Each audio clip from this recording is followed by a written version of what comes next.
Reginald Silver, cleric of Astaire, has been doing a good job of bringing law and order to the docks.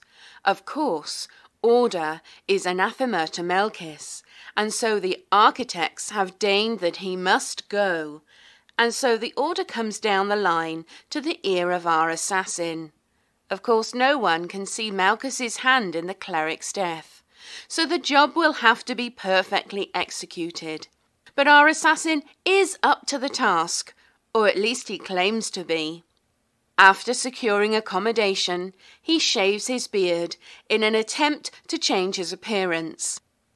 Next he gathers some information on Reginald's background, and then to the tea house where the cleric has his lunch.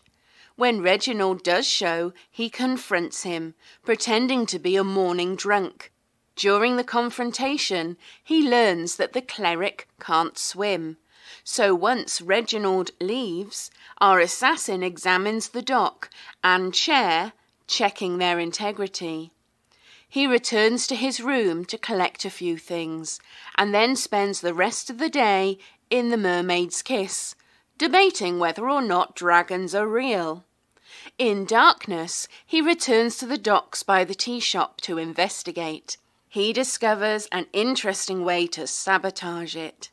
Next day, he gets below the docks once more, with a bag of rocks secured to a rope, in case the cleric is not as good at drowning as expected and will need a little help. Sadly, bad weather disrupts his carefully laid plans, so he heads back to his room after buying Sophie some fish. Eventually, the storm clears, and so the assassin returns to his spot and waits. At lunchtime, Reginald Silver shows up as predicted. Unfortunately, as the dock collapses beneath him, the cleric manages to avoid falling into the canal. Will the backup plan work better?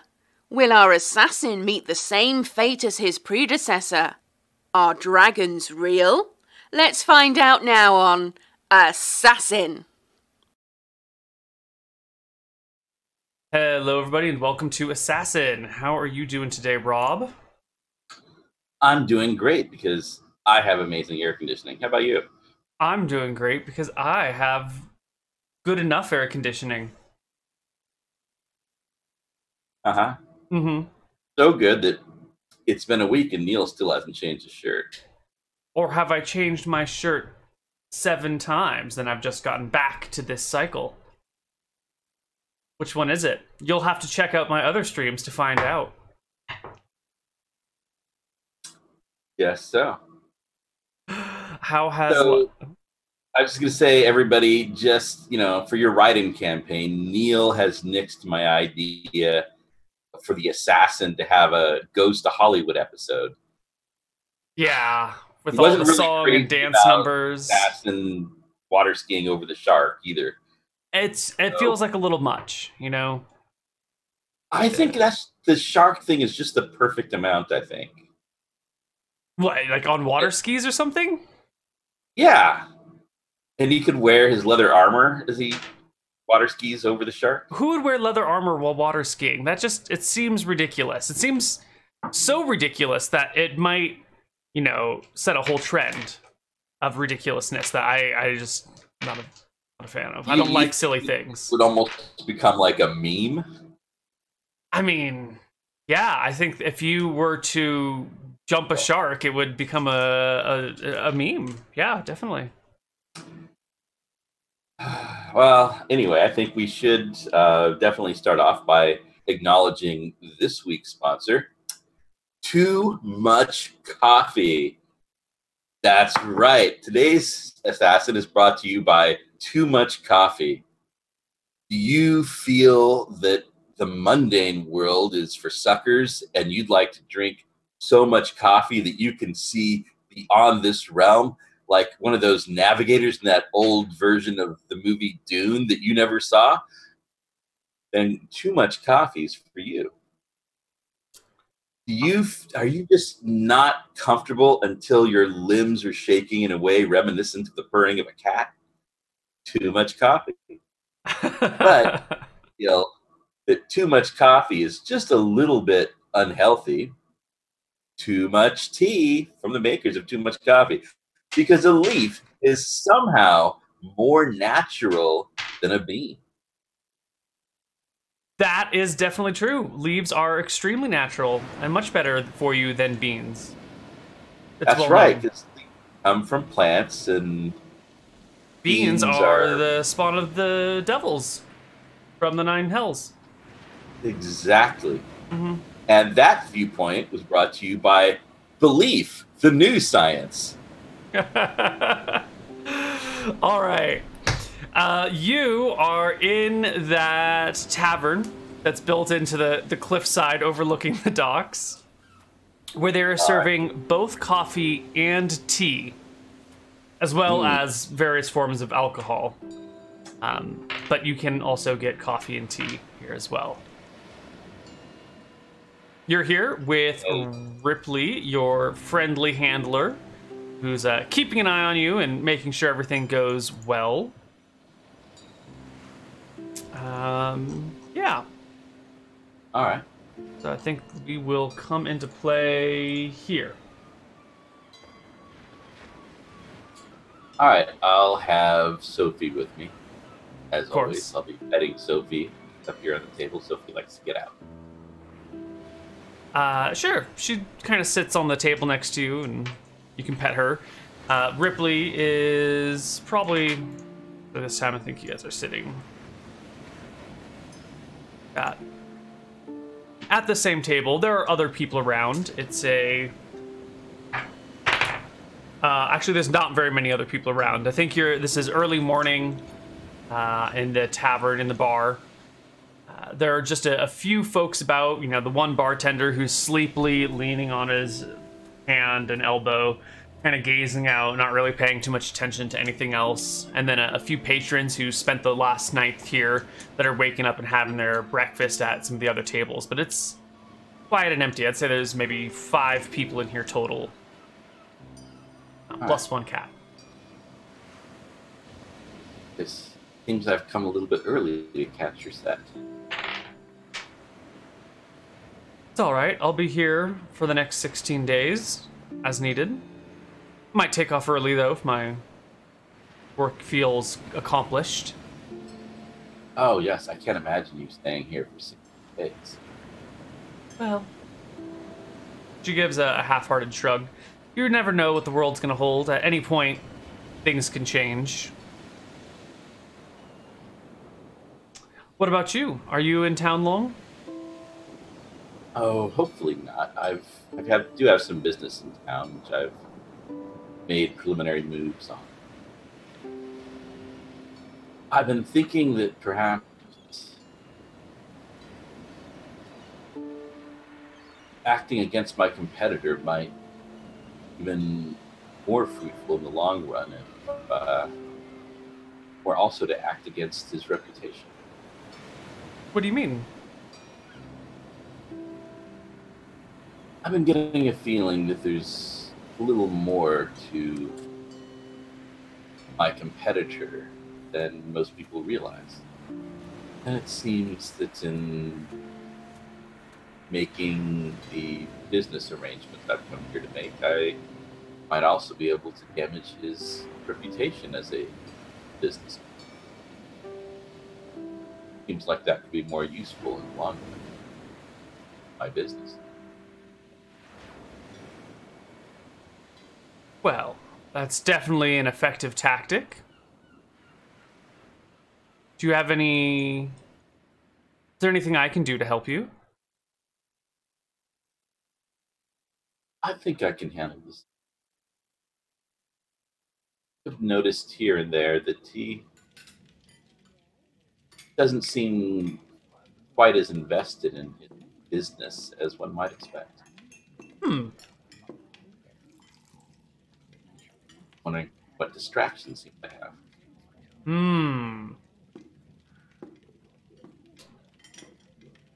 Well, why don't you go find out? And maybe I'll see you again. I hope so. I do enjoy our conversations. Me too. She turns around and starts plucking on the strings to her lute, playing kind of a tuneless melody almost for the people at breakfast. Okay. I'm gonna head back down to my room that I've set up Mm-hmm. down at the. That was at the. I was at the other inn this time. What was the name? There was the sea shanty, the seaside shanty, and the mermaid's kiss. The seaside shanty was a little bit nicer one, right? Yeah, and the mermaid's kiss was the tavern that doubles as a brothel. All right, so back down to the seaside shanty. Okay. Go up to my room. Set Sophie in the bed as I go through my wardrobe to try to find something different to decide what I was going to do with my disguise kit here. Okay, so Sophie, didn't it seem as if our extremely devout Reginald Silver was surprisingly uninterested in saving the soul of the poor drunk fool doubting the gods?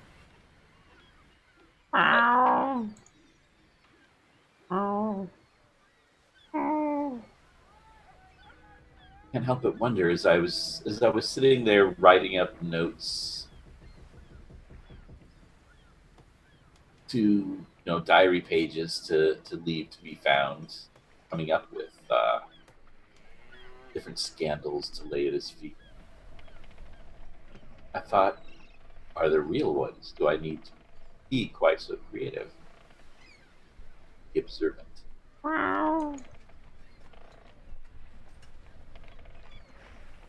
So I will dress pretty much as a sailor. And I'm going to, down to have tying a skull cap around my head. Mm-hmm. And yeah, I'll go with. Actually, I'll even put on an eye patch just to complete the thing, and because that will be the distinguishing feature people remember. Man in the eye patch. Fantastic. All right. Yes. You got the sailor's outfit. You've got the eye patch. Where would you like to go? What would you like to do? I'm going to wander the docks. Actually, I'm going to sort of stride purposefully around the docks as if I've got some sort of business that I'm about. I'm a sailor. No one's really going to pay attention to that. Mm-hmm. And I'm going to look for the whereabouts of our good friend Reginald Silver. Excellent. Why don't you give me... You know what? No, you'll find him eventually. It's just a matter of time. So you walk around on the docks until you spot him out here. Let me ping it with the other one so you can find it better. Way over here. In this little hut. The red circle expanding around it. Interesting. Yeah. You can come up alongside, or you probably... I think there's a back window that you might spot him through, or more likely you see him like standing on the side of the dock or coming out of the building for just a moment to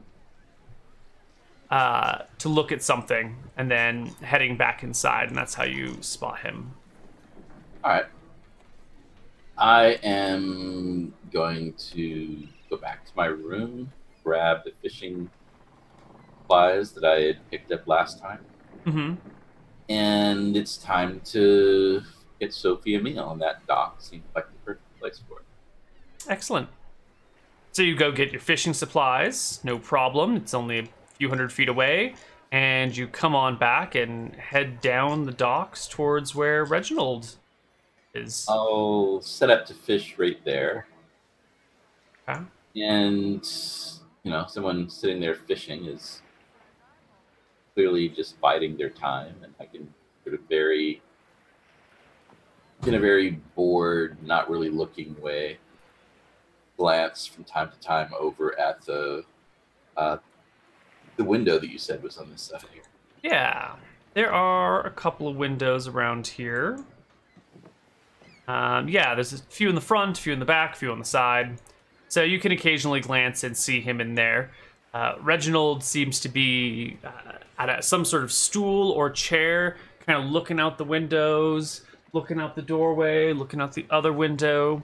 From here, he's got a pretty good view of the whole docks. If we zoom all the way out. From his point here, he can see all the ships coming and going.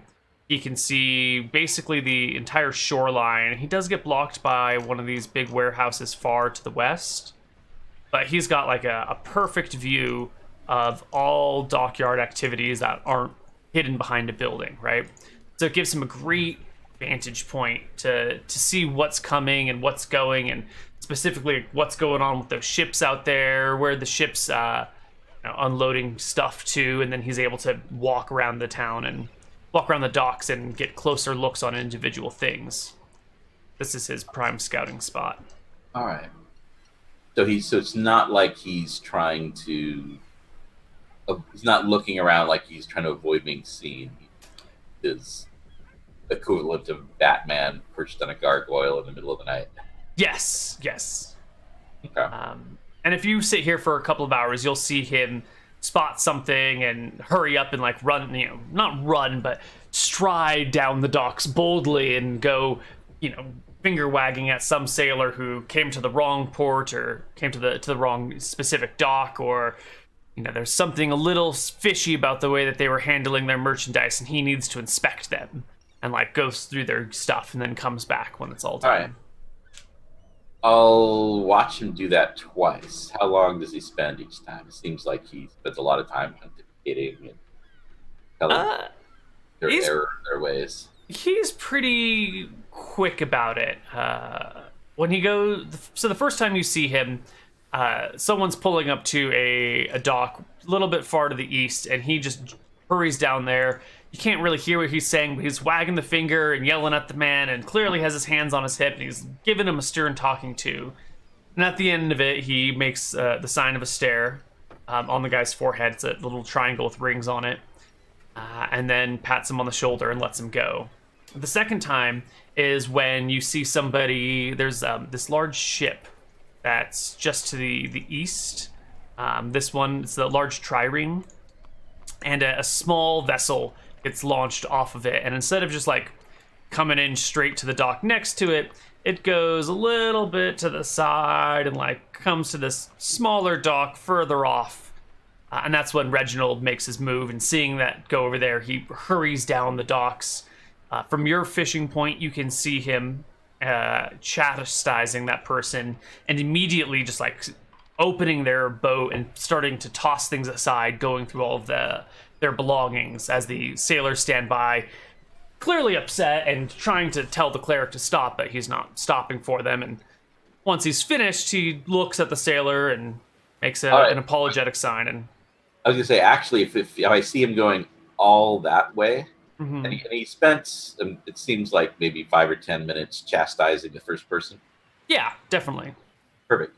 If he goes all that way, which gives me some time, I'm going to go first look in the window of his little cabin there. Mm-hmm. What do I see in there? You head on into the window, and you can see that there's not a lot in here, actually. Both of these. It's just a small room, not even 10 by 10. It has a few chairs in here for someone to sit, a small little table. You can see that there's a little a hook where he can like hang his weapons so they don't have to like dangle at his belt. Because you don't want to like sit in a chair with weapons hanging off your belt, So he's got like a little hook here for him to put his weapon belt on. There's a small tub of water and a couple of mugs for that. It's fairly empty. And it's good real estate too. And the place he actually lives is different. Yes. Never mind, okay. There's no bedroom here. So this is just his lookout spot. Yeah. Okay. Yeah, and you can go back to your place as he returns. I'll go back.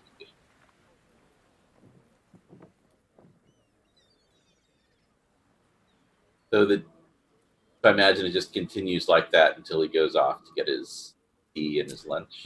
That's how the first half of the morning is spent. The second half, or then there's the tea and lunch over at the Morning Glory Tea Shop, except now that the section of dock has been damaged, he's been forced to take his tea in a slightly different location. Where's he going to take it now?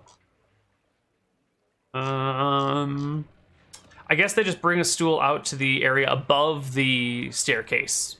That whole lower area is now questionable and not really working, so he just gets a new stool and sits on the higher spot dock. All right.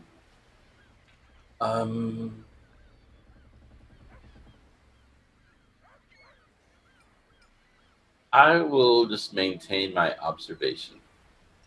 If this is all he does, or if he has anything else involved with. Sure. I was going to write about clandestine meetings with whoever the people in the bar told me was the most beautiful woman on the docks. I don't know her name, but I remember I got them to vote on who was the most beautiful. So you keep an eye on him. He spends the rest of his day out here doing exactly what you saw him doing before, watching for wrongs and trying to correct them. And then on towards evening, he heads in a different direction. He heads all the way to the west side of the docks. So he take a route like this, heading in and over, heading on down through the little streets, up and around, and then he'll pop into a building over here at the end of that red line. All right. Find out what that is. It didn't have any obvious purpose from where I can see? Is it like clearly that's small for a tavern? That's probably just like a normal house, right? One-story house, I'm guessing. Yeah, it's one story. It's 15 by 15, and you can kind of peek an eye in as you walk by, and it looks like a house. There's a bed, there's a small kitchen, there's some coat racks, dressers, all that sort of thing. I saw his house before. Was that his house? Yes. Okay, so I didn't remember if you had seen it before or not, but that is definitely his house. All right. So we duck back in there for the day. How long does he stay there? He's there for about 15 minutes until he goes into the building right next door. He just kind of gets up, walks around, stretches out his legs, and heads into this building and steps on in, where he disappears. All right. I'm going to remove my eye patch. I'm going to take off the skull cap. Mm-hmm. And I will resume my fishing from... Yeah, there's got to be a lot of activity with that big ship on that box. So I could just fish from like right here. Sure. Keep an eye out and just be part of the crowd. Yeah, it's getting on towards evening anyway. Sailors. Yeah, I'll do that. Sure, it's getting on towards evening, and the work of loading and unloading ships is winding down. Just the cruelest ship captains are keeping their staff working. Everyone else is kind of done for the day. And as you're sitting there on that dock watching, you see various sailors and locals coming into this same building that you saw Reginald walk into. One by one, they kind of file in until there's maybe 10 or 15 people in there. Do I see sailors going in there? You do. sailors and merchants, dock workers, people who just live down here, professionals, you know. All right, I'll just nudge one of the other sailors that's around here, like, what's that place over there everyone's heading into? It's a shrine. Local cleric, can't remember his name, but local cleric runs a congregation most mornings and nights. Huh. Yeah, small little shrine. Bit odd. So what god? I mean, why is he attracting so many sailors? Astaire, I believe is the domain, the god. As to why so many people, I mean, gives a half-hearted shrug, kind of like, I don't know. People like the god. I'm not a. I got my temple is the mermaid's kiss. You know what I mean? I'm not the sort of guy that goes to church. I can't really explain to you why he attracts folks. I don't know. I just didn't think Astaire was, the god of sea or voyages or anything that would attract so many sailors. No, but you take what's available. No other shrines down here on the docks, and who wants to hike all the way up into the city? That's.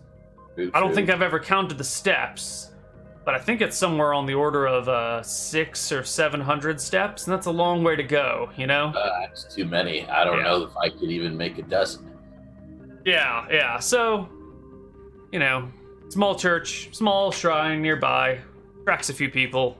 He gives a half-hearted shrug. 12-step program joke, friends. Because that's the kind of obscure, unfunny jokes we make here. That was right over my head, but I like it.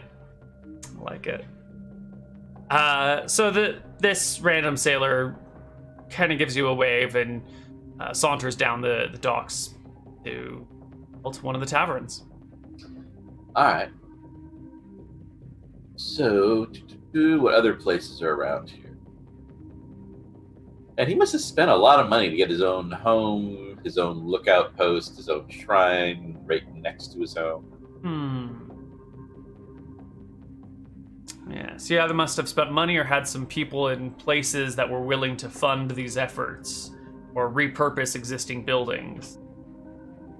I think that's a very good observation, that it would have been very expensive to have these things. And there's probably a lot of people writing their hopes on Reginald if they're willing to help front that sort of money. Or if he's doing it himself, then he must be very dedicated to what he's doing to have all this territory. What is this building over there that apparently traffic has to go through? This building right here. Let's take a look.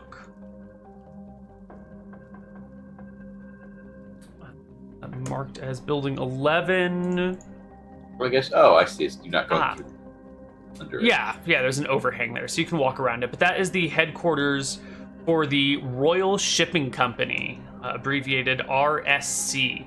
They are the biggest shipping company around, and this is their headquarters and one of their smaller warehouses. They have a few others on the docks too. Alrighty. So you can just walk straight through, or you can walk all the way around. But this area sometimes has like wagons in it or boxes, and it's impassable sometimes. Alright.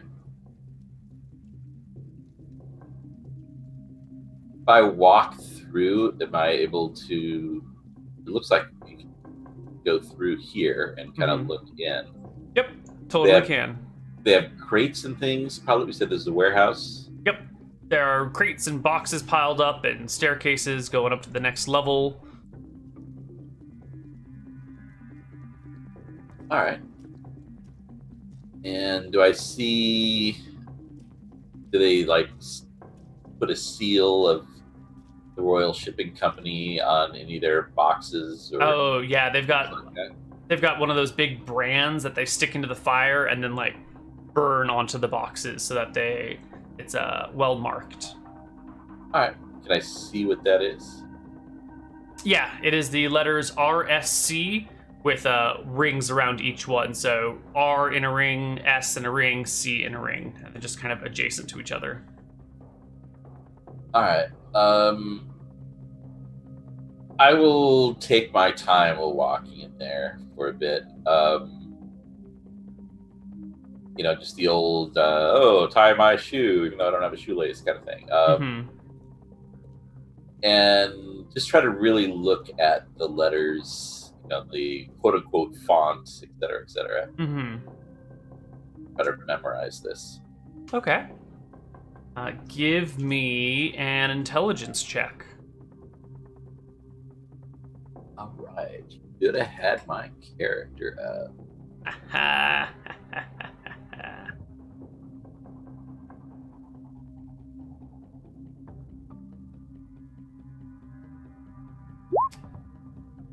13, that's pretty good. You've got a solid look at these things. The font is not particularly unique. It looks like just a common fancy script. Okay. Yeah, I'm just trying to pay attention to it all should I want to take this. Yeah.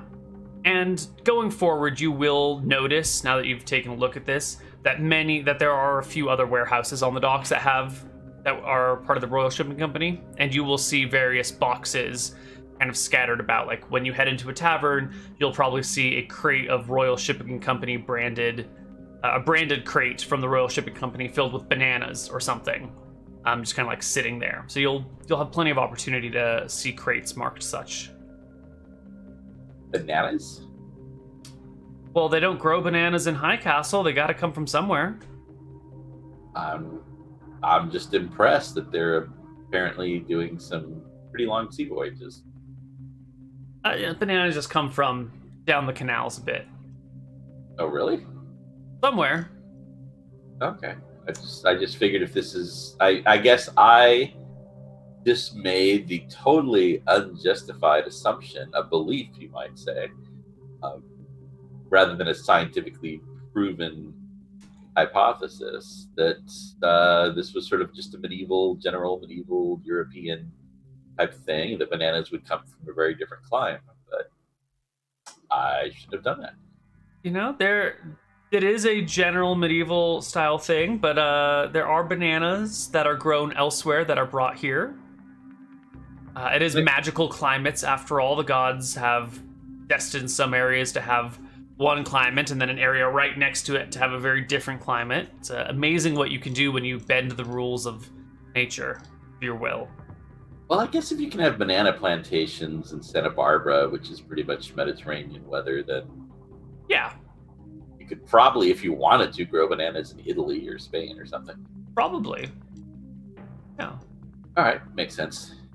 Got to bring him here. So I will position myself here. Keep an eye on what he does after his services. How long do these services go? Because there's nothing so unforgivable as the long sermon. Yeah. They are half an hour. Long enough that you feel like you've really gotten what you need, but not so long that you're like, oh my god, why did I do this? All right. Long enough that you feel like it's been a reasonable sacrifice for your... Right, and for you to kind of calm down and focus your thoughts and attentions and allow yourself to be influenced by the words being spoken. All right. What else is nearby here that seems like a reasonable place I could loiter? See, by the time they're done with the sermons, the sun is already set, and things are pretty dark. Reginald just heads back to his house afterwards, and just goes inside. The other people start to dissipate, and you can start walking around and looking at things about. All right, well, the darkness is my friend, so at this point I can Just keep an eye on me. Oh, it seems like you've even got canonical shadows all over those rocks. Mm-hmm. So it seems like I could hide in the shadows around those rocks. Well, sure. I mean, the sun's set, so everything is in shadow. Darker. Yeah. It'll be double shadow. Yes, you'll have the shadow of the rock and the shadow of the earth in the way. It would take 2 light spells to reveal me. Mm-hmm. Mm-hmm. So you can hang out in those deep, dark shadows. There are a couple of guardsmen that are walking around in singles today. They're not too busy. They're also not too bothered. They don't even see you in the shadows, but you get the impression that if they did, they probably wouldn't care, because there's plenty of other people who are just like sitting on the sides of the dock somewhere, sitting up against a rock, just kind of looking out. There's always loitering down in this area, so you're not doing anything wrong, but they don't even spot you. So, okay. Do you have tobacco in this world? Yes, tobacco does exist, but it'll give your character cancer if you play him for long enough. So, Candle that burns twice as bright. Yeah. But that's fine. I don't think we'll play long enough for you to get to the point where that'll be a problem. Yeah, and it is a good excuse to sit around someplace. Mm-hmm. I might have to take up smoking. Yeah, they haven't invented cell phones yet. You can't just idly stand and play on your phone and be completely ignored. Cell phones, the greatest disguise. All the cool assassins are doing it. Mm-hmm. Cell phones are the greatest disguise since the newspaper. Anyway. Yeah, so I'll just pretend to be sort of napping, maybe sleeping off a bit of booze as I watch here. So you're sitting right there in that spot of the shadows? Yeah, just up against the rock here. Okay. So you're here for an hour or so when you see a figure emerging from Reginald's house, but not through his front door. He's squeezing through a window and popping out into this little side alley right next to the house. A figure that's not Reginald? It's not dressed in half plate with a shield and a glowing morning star, or a warhammer and a mace. That's what you mean. All right. I'll keep an eye on this. Yeah, this figure is a similar height and weight and build to Reginald, but is dressed much more like a kind of a down on his luck former sailor. He's got a bit of a limp going on. His clothes are kind of ratty and torn. He's got a hood or a cowl up that kind of disguises his face a little bit, and he kind of walks with a bit of a limp. All right. Kind of a soze limp. I start stretching, slowly getting up from where I am. Yeah. The figure comes on down and sees you in the shadows, pausing for a moment, and then I'm just keeping my head facing different directions. Yeah. Like just stretching, shaking my leg like it was asleep. Stomped my foot a few times, trying to wake it up. Yeah. He sees you and kind of walks past you with a grunt and a shrug, trying to make indistinct body language, and proceeds to go this way and starts to head up through here and starts to head over here, which I think is about where you're going to lose him. All right, well, I'm going to try to not lose him. I try to follow stealthily, kind of staying behind corners to give a little bit of a lead.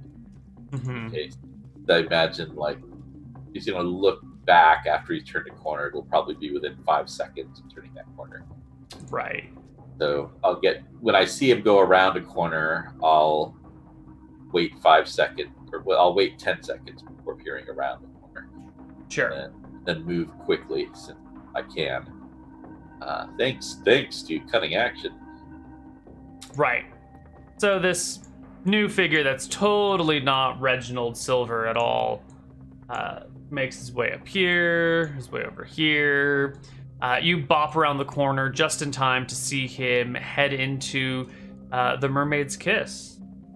I think Is the Mermaid's Kiss further down, or are we? No, it's this big building with the bar symbol over it. For some reason, I was thinking it was further down. All right, interesting. Mm-hmm. And where's the door? There's the door. So he kind of walks in this way and steps inside the building. I think from your vantage point, if you're looking around the corner at him, you'll even see him like walk past these windows because it's lit inside and it's dark outside, so you can see him in here. Yeah. All right. I'll just kind of lean against one of these buildings here and watch what I can through the windows. Get a sense of what he's about. Sure. This figure comes on in and heads right over to the matron of the house. And you see a transaction of coins being passed from one to the other. And the figure heads upstairs and disappears from sight. All right. So I was here before. Does this have a brothel? Does it have... Yes. It has a brothel on the second floor. All right.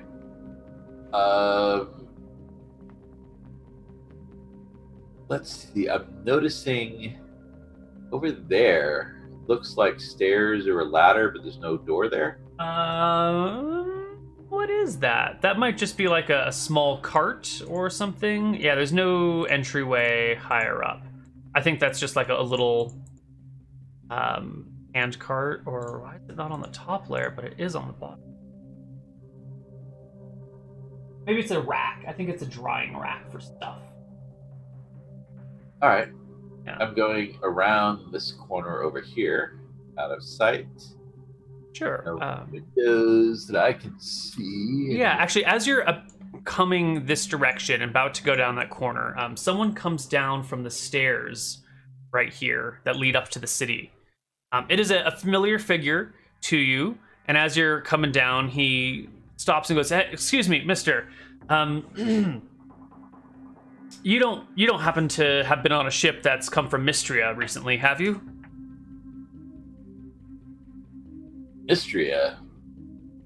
Yeah, I'm looking for someone who can buy me a dragon scale. I need a dragon scale.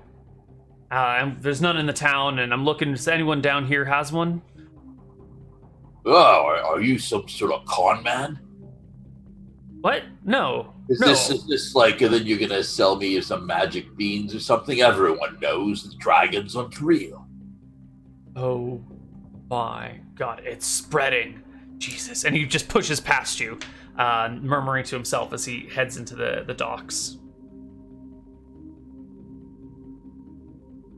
And after him, I'll call out, "Watch out for the corn man, people. He's a scammer." People give him a second look as he shuffles past them and is gone from sight, leaving you alone in this section of town again. He says he's a Mystaran priest who just needs your account with the money changer in order to split his fortune with you. Wonderful. Right. I'll go around the corner here. Now, I couldn't really tell from the roof, but I'm guessing that the second floor has windows. I believe you can see... Yes, you can see windows on the second floor. Right. There's one here. Oh, that is the second floor here. Okay. Yeah, and here. These windows just look against solid wall, so these aren't actually windows on the top side.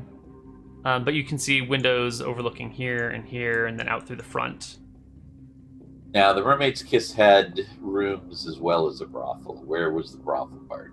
The brothel's upstairs. The rooms and the brothel are pretty much the same thing, but they'll be, business isn't always going well. So if you want to just rent a room for a whole night and not take a person up there, they'll be happy to let you do that, as long as you pay appropriately. All right. So, what I'm seeing, there's only a couple private rooms. Yeah. Private rooms. Yeah. All right. I'm going. What kind of roof is it? Tiled roof. Spanish tiles. How tricky would that be to walk on? You would need to go slowly, but I don't think it is unreasonable. They're well built so that they can be walked upon, because you need a chimney sweep every now and then, so you have to have a roof that you can walk on to get to the chimneys. Could it be walked on quietly? You took your time and you moved very slowly. Yeah, you can make a regular stealth check on the roof. All right, so I am going to, after checking up the stairs to the city to make sure nobody's coming, I'm going to climb up to the roof. Mm-hmm. And then I want to, and I'll take my time. I'm assuming got a decent constitution score wearing that half plate. Mm-hmm. And kind of make my rounds of the roof over those 3 rooms. Okay. And when I get to each one, I'm going to listen very carefully. Try and listen through the roof to hear what you can below? Yes. Okay. It's nighttime, and you're going to be on the roof, so I want you to make me a stealth check while you're up there. I get advantage for nighttime on a place that no one would look?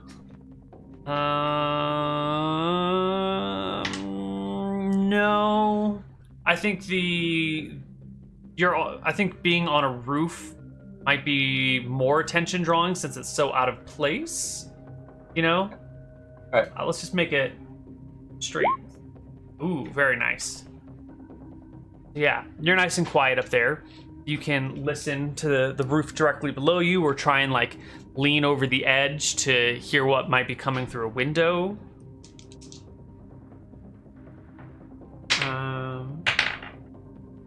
And quickly enough, you find the room that Reginald is in.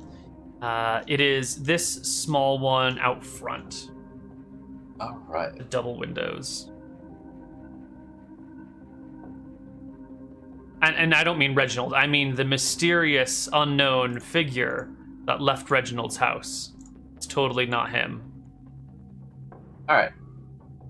So it looks like there's rooms just to hang out up here. There is a private party room up here, yes. And it looks like over here-ish. Yeah, there's a separate entrance from the outside up into here. I think this might actually be the proprietor's like separate space when they need to handle something. Yeah, this is on the right side is a rentable party room. Okay. Yes. Have your 8-year-old's birthday party at this kiss. I think it's more of like a bachelor party sort of thing. Not quite a 8-year-old's birthday party, but close enough. I guess 8-year-olds are bachelors too. Hopefully. Yeah, hopefully. I mean, this is a medieval setting. It's not Alabama.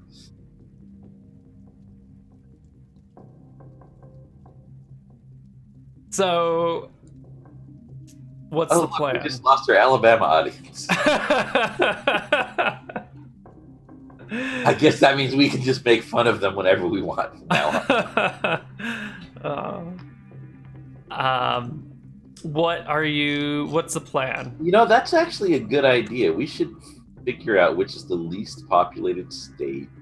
Wyoming. And then just make that our designated dog. Wyoming is the okay. Less than 500,000 people, I think. Yeah, it's something like that. Yeah, I'm sorry. It's more than 500,000 now. It's 580,000. Yeah. All right. So I didn't mean to say Alabama, home of a lot more than 500,000 people. Wyoming. This isn't Wyoming. Right. Where the cows outnumber the people 3-1. There's an awful lot of foursomes. So interesting. I mean, imagine people are milling about to a certain degree, given you've got the max common room over here. It looks like double beds over here. So people are wandering the hallways and such. Mm-hmm. I am going to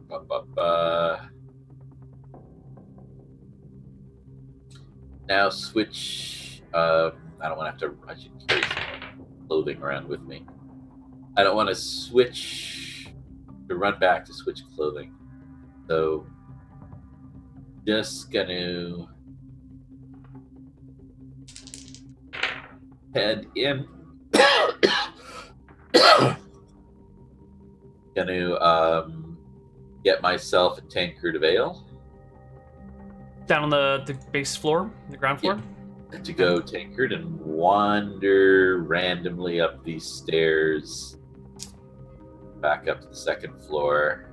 You're going to get stopped before you head upstairs by one of the bouncers. So you get yourself a drink, you start to wander up the stairs, and one of the bouncers puts a hand on your shoulder, who's kind of standing near the staircase, and goes, "Whoa, buddy, where do you think you're going?" Upstairs to my bed. I didn't see any money exchanging hands. Those are for paying customers upstairs. Yeah, fine. I mean, I didn't pay for it yet because I'm not sleeping yet. How much is it for one of the common rooms? For just a bed? Look, you need to talk to You have a common management. room, right? He motions you towards the matron, being like, I don't deal with this. Go talk to her. Okay, your ladyship. How much for bed tonight?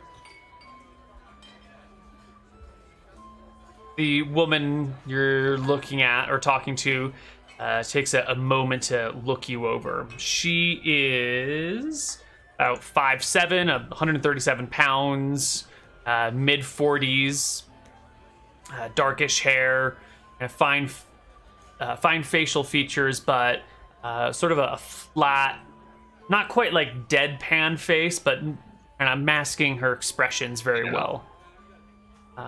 What'd you say? He's seen it all. Yeah. So she kind of takes a look at you and thinks for a moment and says, "Come back in maybe half an hour. Then I'll be willing to lease rooms for the night. Until then, other business needs to take priority. Don't worry, we'll change the sheets." I can't just hand you a silver now. If you're just looking for a room for the night, there's another tavern down the road. We offer a special kind of service here, and we'll rent out rooms as a secondary service. Don't you have a common room? I mean, She motions to the area around you. Well, I mean, for sleeping, just where there's a bunch of bunks. I mean, I'm guessing you're not renting those out unless you've got some kind of stuff going on here that maybe old Reginald Silver wouldn't approve of. My fine, sweet dear, this must be your first time in a place like this. Perhaps you would be better suited to the seaside shanty down the way. And worry not about our fair, beloved cleric of the area. There is nothing illegal going on within these walls. We are registered with the proper authorities in the city. No, I was just meaning, like, if, the room with all the beds, like, if there was some sort of big mass, like,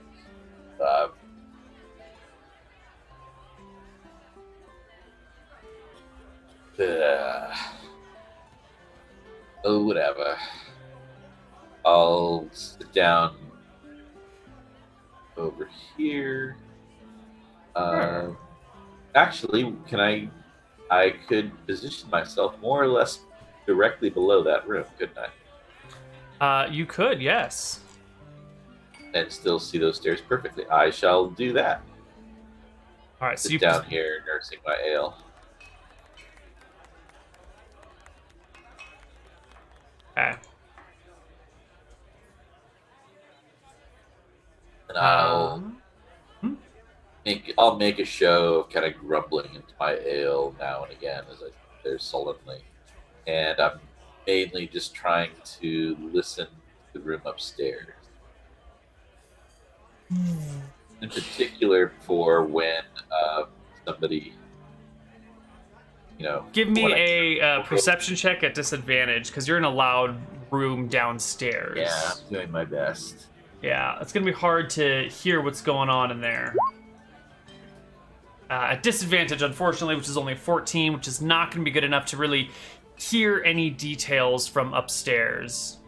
That was a 14 disadvantage. That's pretty... It's pretty good, but it's not good enough to hear the activities upstairs when you're in like a crowded, noisy bar room downstairs, you know?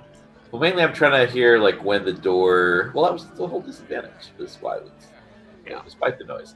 I'm just trying to hear like when the door opens, closes, etc. But I mean, I guess I'll see at the stairs. Mm-hmm.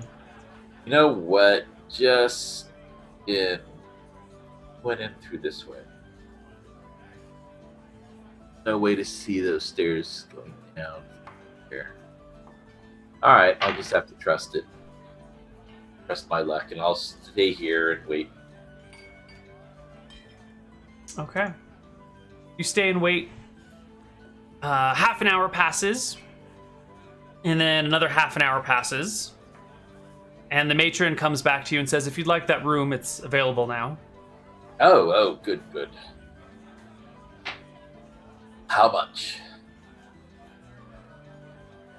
8 silver for the night.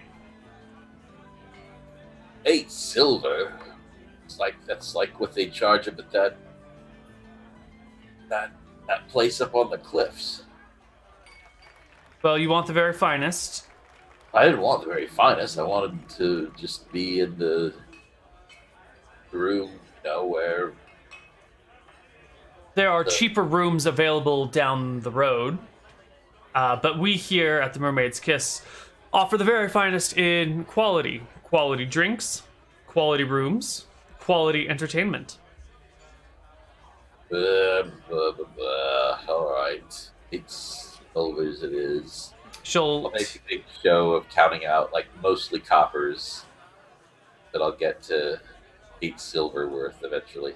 Yeah, she's a practiced owner, so she does not let any emotion betray on her face as you count out the coppers and here's a silver piece and here's some more coppers and this one's Canadian, you take it. No, of course not.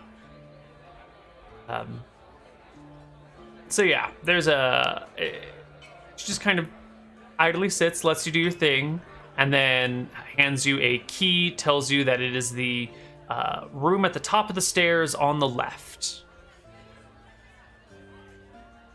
So looking back at that, they don't have a reduced rate for this room? This is what I was just thinking, a sailor room. No, they use that room for their regular business. And they just crowd a bunch of people in there and just don't be bashful. Oh, okay. So I guess it was what I thought it would do. Yeah, no, it's a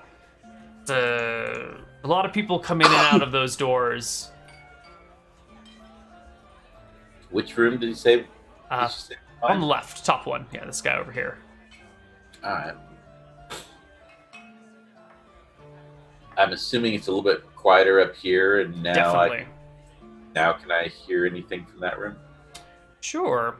You can also kind of walk over and listen at the door or anything, if you want. I'm trying not to be that obvious. Sure. First, starting with what can I hear? Sure. Now. So as you come up here, give me a second perception check. No disadvantage this time. Okay, 18. There we go. Very good. Yes, you can hear what sounds like giggling coming from that room. Masculine and feminine giggling.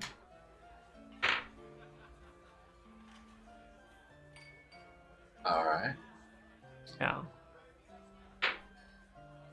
So I guess now that I've got a room, I'm totally justified in sitting on this little bench here by the fire. Mm-hmm. Yeah, and there is a small fire going in the hearth. All Take a right. sit. I'll take a sit with the same mug of ale that I've been nursing this entire time.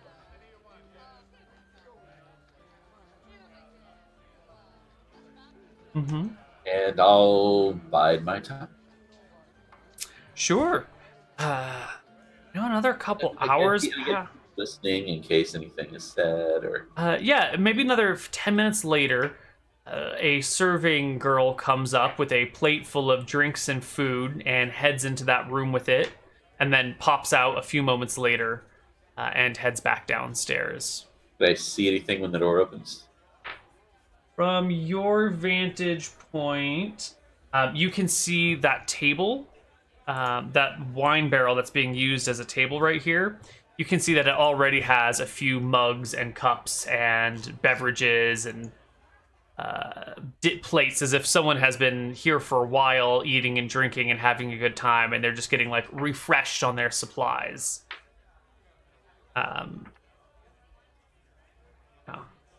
All right, but I don't happen to see the woman.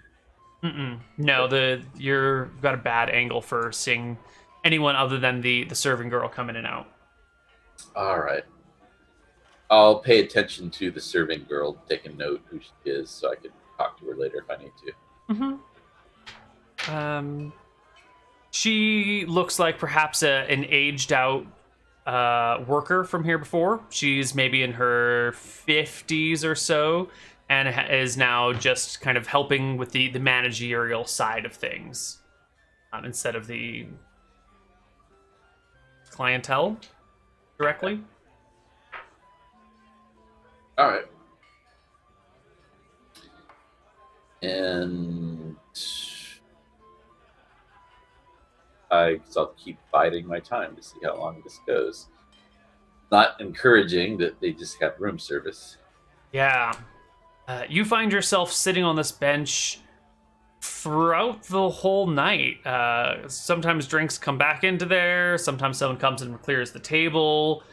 The giggling kind of slows and quiets and then picks up again, and other interesting noises from the rooms around you. You might even find yourself starting to nod off at a certain point. It's not until I pretend to be sort of slumped in a sleep over there. Yeah. Maybe in that corner. Somewhere near the break of dawn is when the door opens one last time, and out stumbles a no longer limping man whose cowl is slightly off kilter now, and his face is not nearly as hidden, and he's clearly like, you've been drinking all night long and the sun is finally coming up and you're like, holy shit, it's time to get to bed. It's like that level of not really aware of anything in the world drunk. Like, just kind of, I have a goal and I kind of need to fulfill it drunk, and he comes stumbling out of the room, reeking of ale and cheese, and heads on down the stairs, fumbling about. All right. I want to see the woman that comes. Yeah. Following a moment or so behind him is this dark-haired woman, somewhere in her probably late 20s, early 30s. She's got the remains of a sheet that's been badly torn and ripped up, tied around her as she gives a wave to the client leaving the room. Right, so I'm memorizing her so I can talk to her later. Yeah. As he heads down the stairs, she turns, sees you, gives you a wink and a flirty wave, and then steps back in the room and closes the door. All right. I'm tending to be asleep, so I don't acknowledge that. Okay. I'll pretend to be asleep for another. I know he's probably just going back to bed, back home to bed now. I'll pretend to be asleep for another 15 or 30 minutes there before I go into my room and really go to sleep here. All right. We're going to take a break here, and when we come back, we will see what the assassin has decided to do with all of this new juicy information he's gained. We'll see you on the other side of our break. Bye-bye.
Hello, everybody, and welcome back to Assassin. So, Once more, a shout out to our sponsor, Too Much Coffee, for when a Sparklet's water cooler bottle full of coffee seems like a good start. I'd also like it let it be known that Rob is personally sponsored by coffee. I am sponsored by orange juice. But there's really not much good to say about them, so I'm probably going to lose my sponsorship by the end of this session. Neil is branded. Orange juice. Yep, they tied him up like a pig, did up the iron, pulled down his pants, and boom, he's branded. RSC. Right across my backside. Yep. Anywho, you can go and catch some Z's if you so need to do so. I imagine I absolutely need to do so, having stayed awake all night. Yeah, it's a difficult thing to pull an all-nighter and be functional the next day. You could probably pull it off for at least 1 or 2 nights. Don't want a level of fatigue or anything, though. Yeah. So, you sleep. I do, and I wake up. You will wake up that afternoon. Groggy, because that's sort of like sleeping in the morning and afternoon is not as good as sleeping all night. So you wake up rested, but a little blurry-eyed. And, well... Wait, you're saying an irregular sleeping schedule screws you up? Yes. Yes, I do. I am. And it does. See, I can't refute that because I would need to have a trial run of both an irregular sleeping schedule and a regular sleeping schedule to do this scientifically. And so far,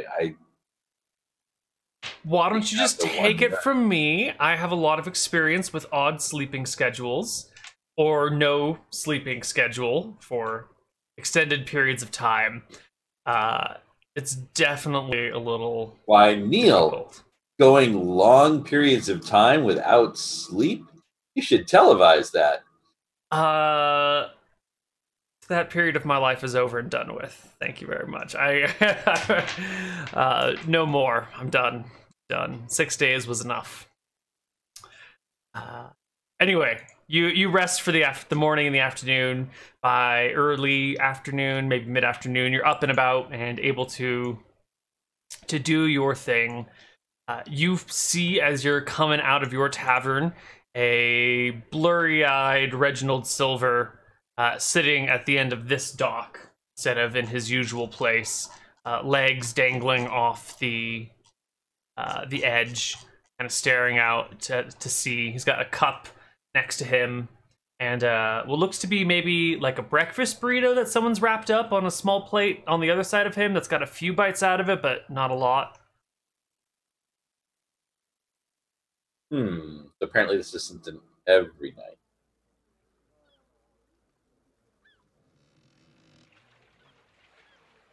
Okay. Well, time for some creative writing. I am going to go back to my room at the seaside shanty where I'm not getting ripped off. At least not that bad. And I will spend the rest of the day in creative writing. Are you writing poetry? I'm writing journal entries by Reginald. Oh my. You know what? I should see. Are you at all concerned that I should actually check out his handwriting? What I was about to say. Yeah. So, how are you going to get a sample of his handwriting? well, last night would have been a good time to look through his room. That's true. But during the middle of the day, it's in a pretty obvious place on the main thoroughfare. Middle of the day is probably a terrible time to try and get into that building. After that alley he snuck out of. Perhaps, but, you know, there are... completely blocked from view. unless you're on this ship, looking down that way, or if there happens to be a guard walking past or something.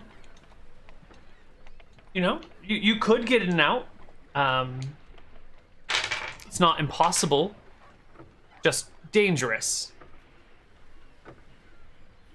Actually, what I don't see a ship that can see it. Here's the alley. Yeah. Is that not line of sight to this ship down here? If someone's sitting over on that edge, I guess it could possibly be. Yeah, I mean, it's not like it's in broad view of things.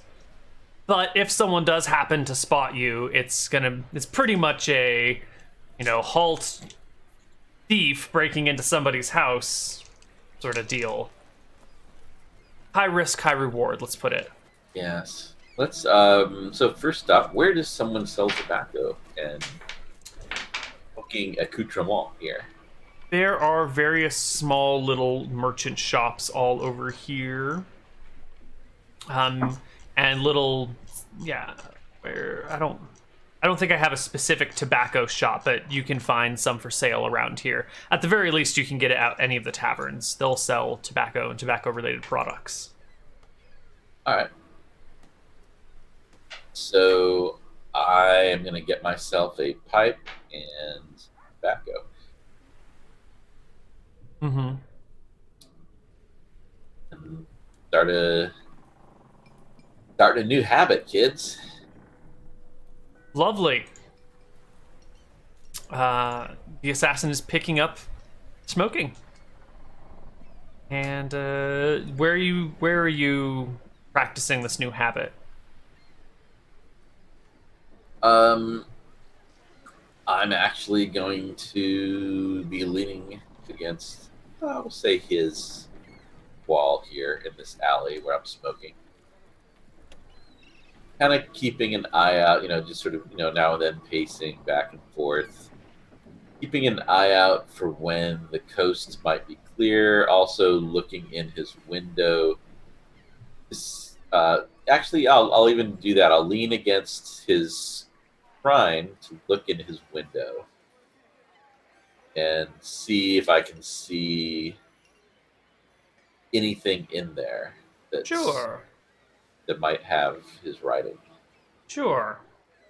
You can spot in there that there is a little desk and there's a journal on the desk as well. There's no visible script out in the open, but you can see like a whole journal just sitting in there. While you're sitting in this alleyway, kind of biding your time, waiting for the coast to be very clear, a guard will walk past. And as they do so, they stop and give you a weird look and say, "What are you doing in the alleyway? Huh?" Smoking. Kind of man of a smoke. He doesn't say anything, but he does give you the like stink eye. You're like, what? This is. You're clearly just kind of like hanging out in a weird alley down by the docks. It's pretty sketchy in an area that's already sort of sketchy. So he gives you a good look over, nods, and says, "You be careful." And What? Set myself on fire? And heads off.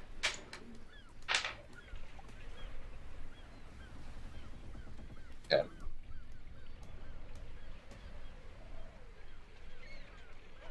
So targets. There's a journal. There is whatever is in that. You know what? I think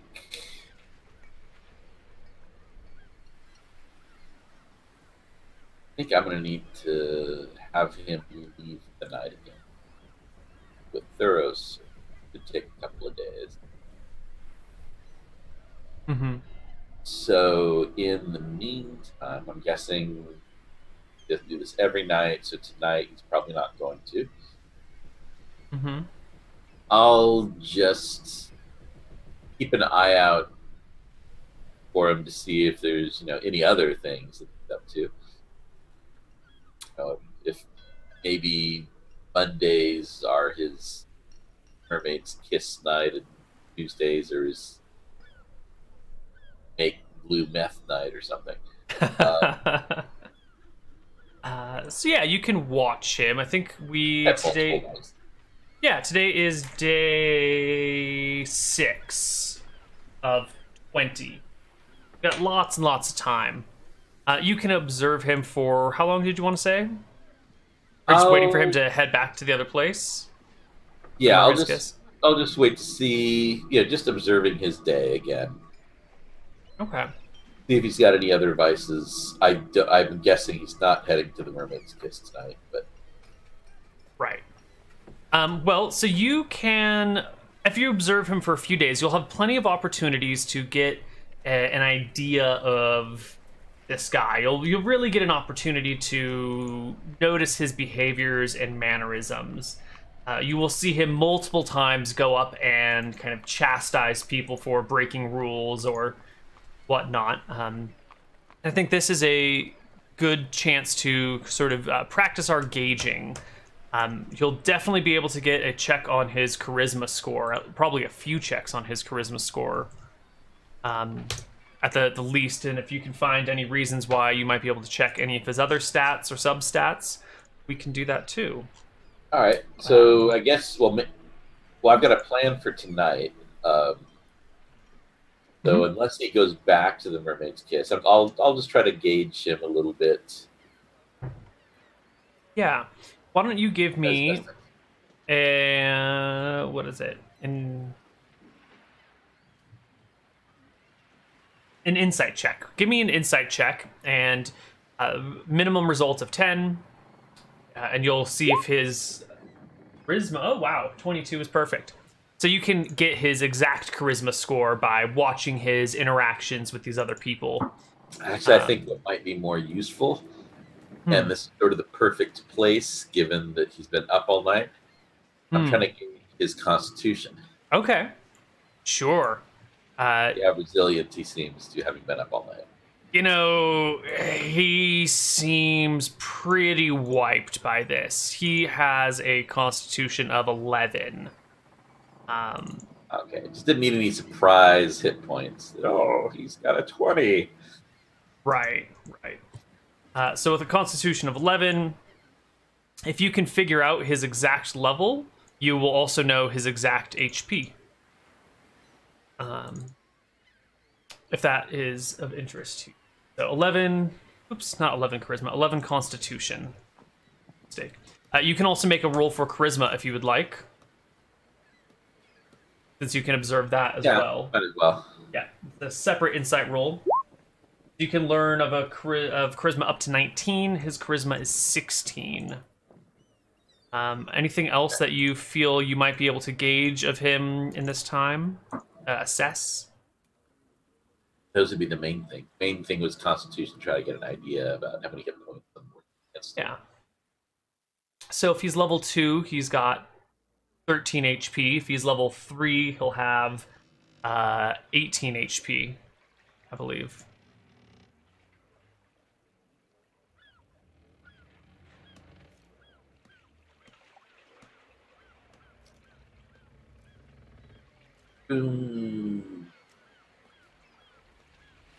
There are no blunt finesse weapons. They're all sharp blades. Yes.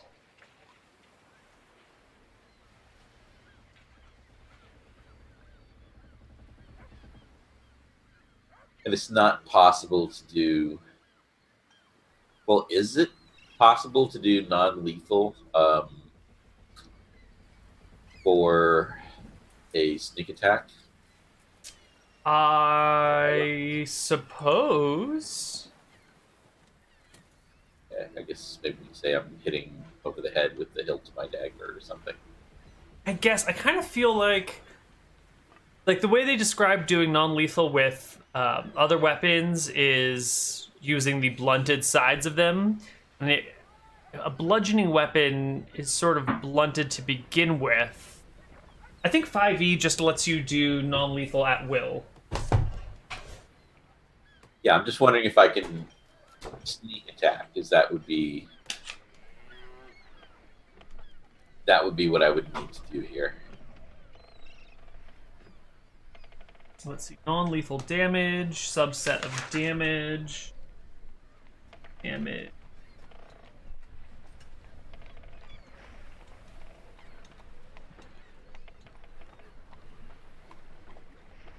Page 196 to 197.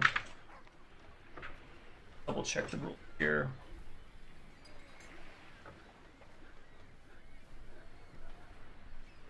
I'll just stabilizing a creature, hit points.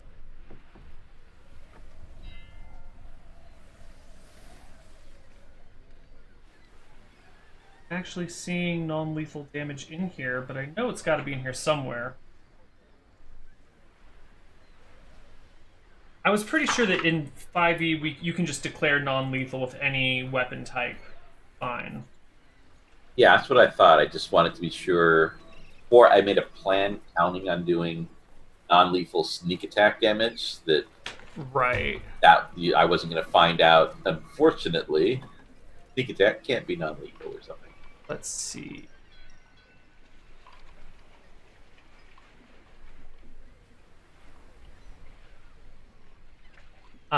There's no non-lethal damage except for the fact that when you drop a creature to 0 HP with a melee attack, you can make them go unconscious instead of killing them. Sometimes an attacker wants to incapacitate a foe rather than deal a killing blow. When an attacker reduces a creature to 0 hit points with a melee attack, the attacker can knock the creature out. The attacker... So there's no non-lethal? So, yeah, I guess damage is just damage is damage is damage. But if you're using a melee attack, you can make them unconscious instead of killing them at 0 HP, which I guess is non-lethal. It's just oddly described. So yeah, go ahead. You can non-lethal him with a sneak attack. Well, see, I'm trying to avoid, like, big gaping wound. Right. But investigators will go, Stick to bludgeoning weapons then. And you'll be able to do much better. yeah, that takes away my finesse. And do you get finesse with a fist? I would give you finesse with the fist, absolutely. Yeah. Okay. Maybe that's what... What about brass knuckles? Yes, that would also... no, I don't think that would work. I suppose that would work for finesse. As much as a fist would. How much damage would brass knuckles do? Maybe D4, maybe dagger damage. That seems fair. I can live with that. Yeah. All right. Time to hit up the brass knuckle store. Well, Knuckles is open 24 hours a day. They never close, not even on holidays. For when you need that last-minute Christmas gift for your younger brother, Knuckles has you. They're here for all your knuckling needs. They're up in the main city, though, so you can leave the docks, head up there, and head on over to... Anyways. Yeah. I'll go pick myself up some brass knuckles. Please add them to your character sheet. Okay, how much does that cost me? It's pretty difficult to craft. Getting it just perfectly tight for your fingers. Odd sort of weaponry. I'm going to say like 100. It's like a gold piece. All right. I had a minute of panic there when you said 100 until I remembered that it wasn't real money. Gold, copper is real money, my friend. Neil, if you drop a penny, you pick it up. A copper is not a penny. A copper is $1. Because you can buy a beer at a tavern for 3 to 5 copper pieces. You can't buy a beer in the real world for 3 to 5 pennies, but you can, at a cheap bar, buy one for $3 to $5. Copper to dollar ratio is accurate. Or, you know, roughly accurate. As accurate as things get in a D&D to real world interplay. Anyway, and I'll pick up some extra ink and paper.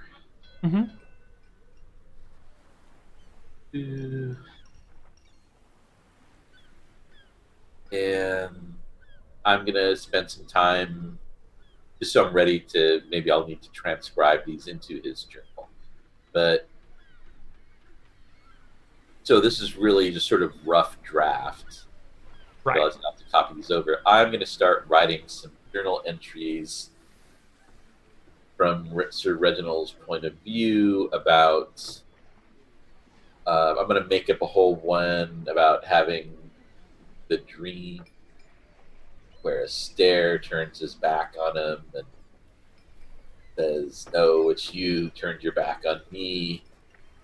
And maybe 2 entries about disturbing reflections. And did you want to wait until after you got a copy of his handwriting to do this? no, see, this is just a rough draft. Okay, just the rough draft. Got it. He already has a journal. I'm guessing that what I'll have to do is copy the story that I'm writing to his journal. Okay. Unless it's like a loose leaf 3-ring journal where I can just stick pages in. I'm guessing it's not a trapper keeper. Right. So, but I don't want to, under pressure, have to come up with like some really crappy story. Right. You don't want to be like in the room at the last minute, being like, "Oh my God, what's this?" Yeah. Good idea. So I'm crafting it. Making up some, like a couple of days of, reflection and sinking into despair of feeling the absence of Astaire, and truly only recognizing Astaire's presence now that it was lost. And then thinking about all the things he's done, and in addition to I'll describe the mermaid's kiss stuff. I mean, maybe he's already got that in his journal. And in addition to the mermaid's kiss stuff, I'll just throw in some hints at other family members, like young family members that he's done things to, to like further his, destroying his reputation and why he would commit suicide. And his revelation that he's sick. This has been going on for too long. This God knows, Astaire knows that he's tried to resist these impulses, but now he knows he's completely failed. There's only one solution. Only one way out. Yes. So yeah, a few journal entries about that. Sure. You spend the day doing that. And I think you said you had wanted to just wait for a few days for him to leave again to do another outing at night. Yeah, so I'm going to... Let's see if there's any other supplies that I... Got my rope. Got my knuckles. I would like to get... probably freaking cooking it, too. Does he, just like a little bit of oil or even fat, grease. I'm going to get some. I'll have another smoke break. Alley. And I look over the window. Are there hinges that might be squeaky? In the window of this alleyway? Yeah. The window here, you didn't hear it squeak last night when he went out of it. There are hinges, but apparently it's not audible from 20 feet away. Okay, don't need to oil it up. Where's that window in relation to his bed? I'm not gonna like crawl over the window on top of him or something. No. His bed is on the east side of the room. The door, the desk is on the east side of the room. The door is on the north, and the south has like cupboards and a small cooking area. All right. And just in general, what's your ruling on could someone in a big sack who woke up underwater float or sink? And how much weight? Float. People are generally less dense than water and will float. How much weight would it take to counteract that? I don't think that much. Well, you just need something pretty dense, right? So you put some armor on them, put a bunch of rocks in the sack. That's what I was thinking, is a number of rocks. And hell, I can just leave those in the alleyway instead of having to carry them around. Mm-hmm. I'm going to notice those are suspicious looking rocks in the ground. So I'm going to spend the next couple of days while he is not going to the mermaid's kiss. Mm-hmm. Yeah, so you'll actually notice if you spend the next couple of days that he tends to hold a congregation almost every morning or evening. I want to say like 75% of the time. And he will often hang like a sign out front being like no congregation today if there's not going to be one in the morning or the evening. So he has a morning and evening congregation most of the time. All right. Yep. And so I want to get a very big sack, one you could stick a person in. Thick quality sack made out of canvas. Okay. You can get a very large sack. Okay. Now I've already got rope. I want this sack to be easily tieable here. You know, if it's even got sort of like a pull tie rope crafted with that. A sack would be useless if it didn't have a way of tying shut or squeezing shut. Why don't you chip out 50 copper for the large burlap sack that you could fit a person in? Okay. Canvas. I want it high quality. That's something that I don't want this to be something that he could break out of. Mm-hmm. I mean, I think a burlap sack is pretty difficult to get out of if you don't have any sharp, pointy objects. Burlap isn't really the easiest thing to rip. It's a very solid, sturdy material. Okay, and the latest in fashion. All right. I mean, if the DM says that he can't easily get out of that, then I'll be fine. Not easily, yeah. If he has a weapon, if he has a dagger, he could get out very easily. But if he's just barehanded, all right, not at all. So I shall. You know what? Probably. I still need to check out the journal. I guess I can do that when I'm killing him. All right. So once I have everything in set, I've got my big old sack, got my everything I need. I'm gonna go to my room. I'm gonna have a new set of clothes. I'm gonna have a pack with my black assassin outfit. And probably, just in case something goes horribly wrong, I'm going to go for the full black armor, everything. And a cloak that can conceal it pretty well. Okay. Well, gloves of climbing and swimming. Oh, wow. All right. Black knuckles, or brass knuckles. In case things get really nasty, I guess maybe my rapier. So now I'll stay with the brass knuckles. Okay, so you've got your armor, your cloak, your brass knuckles. Do you have like your... Did you say you were going to bring your dagger and your rapier? I'll have my dagger as a tool. I think I won't bring my rapier. Okay. But the dagger I might need it. Okay. My sack stuffed inside a regular sack. Okay. Writing materials. Mm-hmm. So he must have them in there. Mm-hmm. And I am going to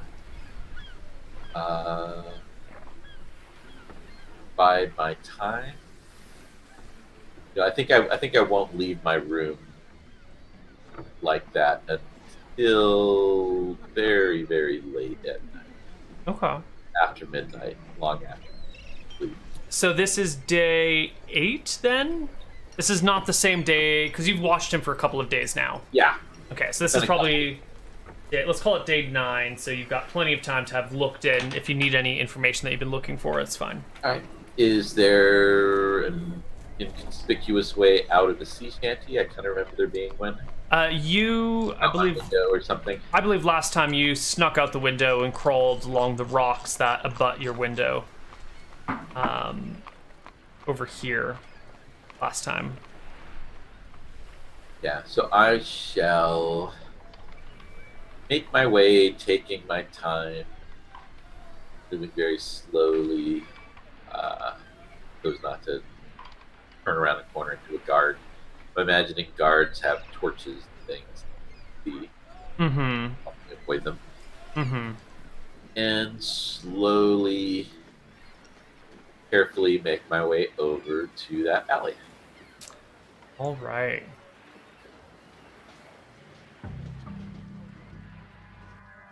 It is late at night. You are dressed all in dark clothes with a murder sack in hand, your weapons as needed, and your target more or less in sight. There was a congregation earlier today, but that ended.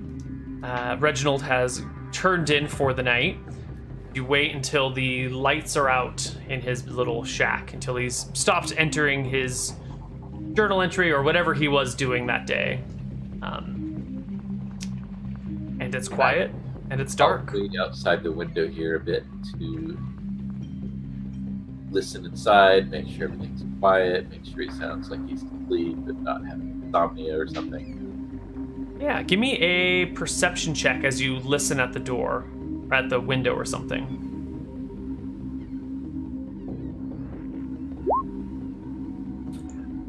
It's pretty quiet in there.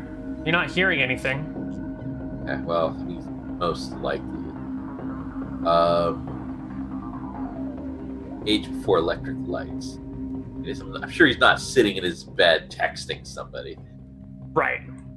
With the lights out. So, time to ultra slowly. Is the window open, or do I need to? That window is closed, but it looks like the windows on this side that overlook the water are open. To get that fresh sea air in. All right. I go over to that window, slowly look in. And Sure. don't want to climb in and step on him or. Sure. No, his collection of wind chimes is stored on the ground there, right by the window. We're getting pretty close to the full moon now, since about 6 days ago it was about half a moon and growing. So we're fairly close to the full moon. You can peer in through here, having to shroud your eyes from the moonlight that would otherwise reflect off it, and see a fairly plain setup in there. There's a little shelf to your desk to your left, bed to your right, some kitchen stuff directly in front of you. The windows here are small, but Reginald fit through them, and he's a bigger feller than you, so you can probably fit through them too. It'll be a tight fit, but not impossible. Can you move the roof again just so I can see what's Yes. directly in front of me? Unfortunately, the inside is blank. But imagine a bed over here. Okay. And a desk here. And then I think this is cooking supplies. So the window And directly in a front of dresser. me, it's absolutely the best one to climb in. Definitely. Yeah, it's cooking stuff over there, desk over there, dresser over here. There's probably like a chest or some boxes or buckets or barrels over here. So it's a small building, and all the space is being utilized, but this is the easiest entrance and egress. What's directly below this window? What would I be stepping on to get in? You'd be stepping on a box. It looks like a Foot Locker sort of chest style thing. Probably holds clothes or tools, something like that. It looked sturdy enough that I could step on it. Yeah, it looks like it's got a solid top. I am going to, taking my time, for much I need, very slowly climb my way. Okay. And I've got my brass knuckles on my fist here. Right. You slip on in through the window, which opens fairly easily, and you find yourself in this room. Where's our Reginald Silver token is in bed, so we're gonna stretch him out so he looks like he's sleeping. He's not sleeping in his armor. You can see his plate mail is stacked very neatly at the head of the bed, just between the bed and the wall. Actually, he's probably facing the other way. He probably faces the doorway. We all do. So the armor is at the foot of the bed. His shield is hung up on a section on the wall. His his weapon belt is hung up on the wall as well. His staff at the edge of just next to his bed. All right. And carefully looking over the floor so I don't, step on a cat or in case he's got some Home Alone set of broken Christmas ornaments or something spread out there. Micro machines. That's how he's gonna do it. Yeah. Sure. Give me a perception check to give the room a good once over and see if there's anything hiding or anything that you need to be aware of. No, it's fine. Whatever. It's just a house. Micro machines haven't been invented yet. Don't worry about it. Have they invented broken Christmas ornaments? They haven't invented Christmas yet. But there is a winter solstice holiday, which is close enough to Christmas that you might as well call it the same thing. But he's home alone. And he is. I have to take a chance. All right. So, which way is he facing? The wall or towards me? Reginald. Let's see. He could be facing any number of directions. He is on his right side, so his back is to you, and he's currently facing the wall. Perfect. I am gonna see how this works. Gonna try out the Special Assassin Level 3 class feature. Why don't you read it for us, or surmise it for us? Well, that's Assassinate. I'm at my deadliest when I get the drop on my enemies, such as I would imagine when they're asleep. I have advantage on attack rolls against any creature that hasn't taken a turn in the combat yet. In addition, any hit you score against a creature that is surprised is a critical hit. And it's my understanding that sneak attack damage is part of the critical. All dice are doubled, so you would do your 2d6 sneak attack would become 4d6, and your 1d4 brass knuckles would become 2d4. So if you hit, it would be 4d6 plus 2d4 plus 3 for damage. Yep, so I am going to pick out a nice spot on the back of his head, covered with hair, so that a big bruised spot isn't going to be likely to be noticed in case somebody does use water breathing to go down and recover his body. And pow, back of the head. All right, you have an advantage. He is prone with no armor. And let's see, we did make some adjustments to AC. Dexterity and shield don't count towards your AC when you're surprised.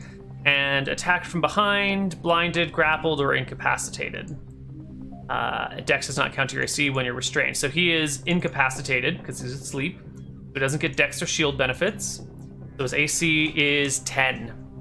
All right, I'm just gonna roll. I mean, for all intents and purposes, it seems like since it's the same damage and it's finesse, I'll just roll the dagger since I don't have brass knuckle here. Perfect. Thank God for that advantage. Wow. Yeah. You get a nice solid blow right at the base of his skull. Go ahead and roll me damage. Twice. And or just 4d6, 2d4, 3. And however you want to roll it is fine by me. Roll 4d6 plus 2d4 plus 3. All right, let's see what this number. Big bucks, no whammies. You crack him in the back of the head.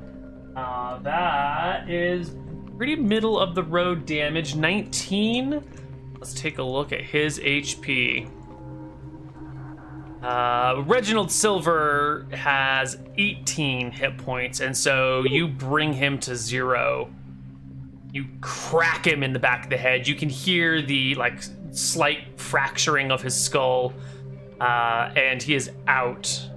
And there's also some blood leaking from the wound in the back of his head. Small amount for now. Okay.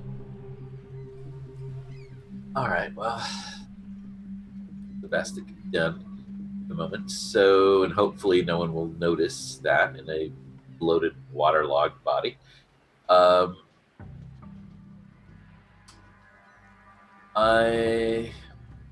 some reason, I was thinking with a sack that I might just drown him alive, but I guess that was what I was thinking about non-lethal. But he's already dead, so we'll just drown him. So now, close make sure all the windows are closed, including the ones looking out over the docks. Get air, light a candle, and time to look over his journal. His journal is fairly bland, actually. It's more or less like a log of who he's accosted that day and for what reasons, and the progress he thinks he's making on the docks. It's pretty boring. Give me... No, never mind. Give me nothing. All right, I'll give you nothing and take everything. So I'm going to... I'm assuming there's still plenty of pages left to go in the journal. Yes, there's plenty of room. It's maybe a quarter filled so far. So I'm going to go, and I'll make some adjustments for the blandness style. With the entries that I've already written, I'll bland them down. And start recording first an entry, about how I've been recording the crimes of others when perhaps it's my own crime that I should have been recording. I don't know who to talk to but myself here, and I'll put in the dream entry about Astaire turning his back and how he turned his back, and then the next one about how the troubled sleep he's been having, about his crimes with going to the at the Mermaid's Kiss, and about implied, since I don't have family names or anything, but implied times that he's forced himself upon female family members, various cousins or whatever, and how he's tried. Astaire knows that he's tried, but apparently Astaire can't forgive him. Can he forgive himself? No. And should he be forgiven? Yes, a few more entries like that. I'll put in one. The final one will be about how he held a sermon tonight, and as he was giving his sermon, all he could think of was his own hypocrisy. I'm putting in this stuff about how he feels he no longer feels that Astaire is with him. and his own hypocrisy and the things that he's speaking of when his own crimes are so much worse than many of the ones he's acting against. And there's only one way out. And I'm copying the handwriting style as best I can. I'm imagining his handwriting style is pretty bland. Yeah, why don't you give me there's not really a forgery skill, is there? Is that a feat? Forger? I don't want to... Isn't there a kit? No forgery proficiency, there's no skill, there's no feat. Is it a kit? I kind of thought there was a kit, but it's not like I'm making a seal or anything. I'm just copying something. Right. Whereas I think a forgery kit would involve like making a seal, which if it came down to it, I was gonna try to do for the RCS. I was thinking about implicating them in some way just to really fuck things up. Let's see, a forgery kit contains a variety of papers, parchments, pens, and inks, seals and sealing wax, gold and silver leaf, and other supplies necessary to create convincing forgeries of physical documents. Blah, I've already blah, got the actual quill and ink that he uses. Okay. So, so this is... make a dex or... Yeah, why don't you make me a dexterity check? Just a straight dex check. Oh my god. So good. It should probably be a dex check and not a dex save, but whatever, it's fine. 20 to 22, you're all sorry. good. Oops, sorry, I clicked on... Yeah, that's fine. It just has your proficiency bonus on that, which is the only thing you shouldn't have, but it doesn't matter. Okay. You got a 20. It's a fantastic forgery. Someone would have to really be looking to discern if this is real or not, and delve deeply to be able to tell. So it's probably taken you an hour or so to get this done right, maybe a little bit more. And you've got the dead body in the bed. What are you gonna do? I am going to, before I blow out the candle, check. I should have done something about this before, but is there any blood on the sheets? There's a little bit of blood on the pillow, yeah. Just on the pillow? Just the pillow. All right. Well, the pillow will go in the sack. We'll just have to dispose of that. Okay. And I'm going to dress him in his armor. Oh. Okay. Does he have a big seal of austere or anything on his shield? Yes, he does. I'm going to very symbolically, with the ink, and since I'm going to dispose of this pillow anyways, I'll take like a corner of the pillow, dip it in the ink, and draw it in a slash across the seal of a stare. Are you going to put the shield in the sack with him? I'm not going to put him in the sack. That's when I was thinking that he was just going to be unconscious. Okay. Because I was hoping to not have... I was going to try to minimize injuries, and I thought drowning, if I could knock him unconscious and then drown him in the sack, that would be less suspicious to anybody who water breathing him up, but hopefully the hit wouldn't have to do. I'll take a peek out. I'm not going to try to drag him in armor out of the window. That's just not going to work. I'll take a peek out the door, very slowly open the door, look up and down this path, look for guards. Give me a perception check. Okay. I mean, I'm assuming there's a guard coming. Okay, close the door. Yep. You wait for a moment, and the guard slowly walks by, kind of looking left, looking right, yawning on his way, but otherwise just kind of walks this way and goes right through that indoor walkway and continues heading east. All right. So, once he seems to be good and gone, I'm going to go ahead and grab Sir Reginald, carry him on my back. I'm going to close the door, although not lock it. Quickly go out this door and get into the alley. Then I'm going to go to the edge of the pier. Here, that should be out in the floating docks, hard to bottomless pit area here. And make sure his shield is strapped on. His weapon is at his belt there. And I'm going to lower him about a splash into the water and let him up. All right. You carefully lower him down into the water, no splashes, and then let go of the rope. And his body. He's not in a sack or anything. I just like him. Oh, just by your hands. Okay, so he's not tied to. Okay, so you just nothing that's gonna be like, how did he? Sure.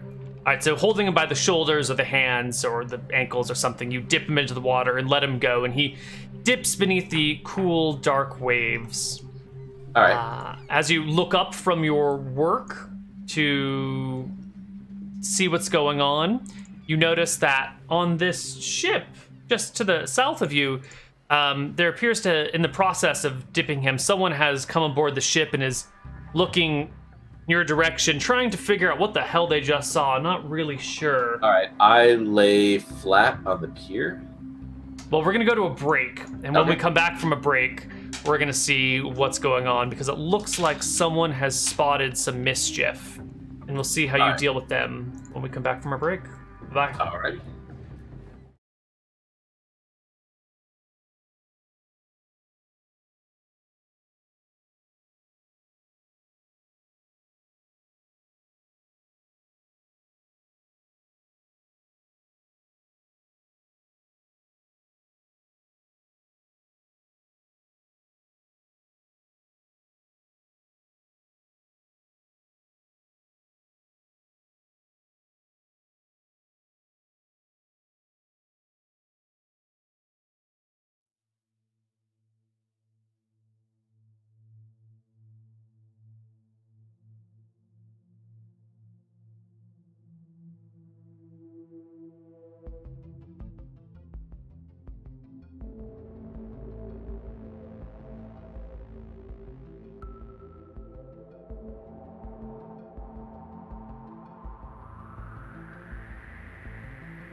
Hello, everybody, and welcome back to Assassin. Rob, your character has been spotted by somebody on this ship just over the way. They're really not that far from you. It's maybe 35 feet, 30 feet, it looks like. 31.6 feet or so. Reginald's body is now sleeping with the fishes. First I drop to the ground, Mm-hmm. and I'm going to once I'm on the ground, roll till I hang off the side of the pier on this side, using my gloves of climbing and swimming. Okay. To very quickly and assuredly, So kind of hanging over. Quickly roll off the edge of the dock, drop into the water. Can I see this person? How much can I see about this person? Well, it's very near to the full moon, so they're pretty well displayed for you. This person is a woman, not particularly old, not particularly young. She's dressed like a sailor of some sort. Doesn't seem to be armed, and is sort of like, huh? What the fuck? What was that? Like, confusedly looking at the area where all this stuff just went down. But remember, we're near to the... To be human? She seemed to be human. Right now?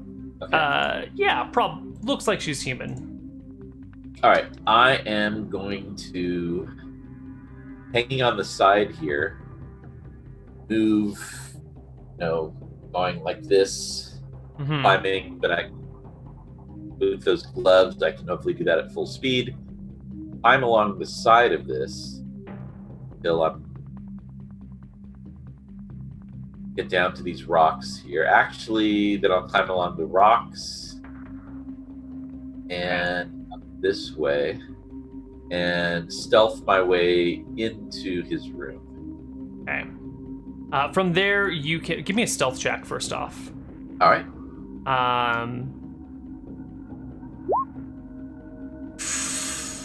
21 and all right. She starts heading down the dock in your direction. I think she'll get there just a little bit after you do.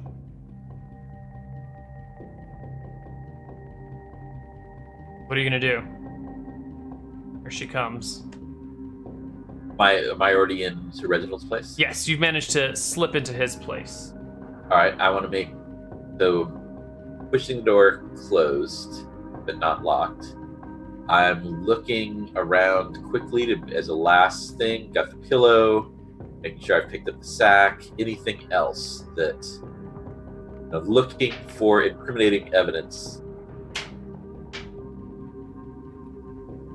That pillow, sack.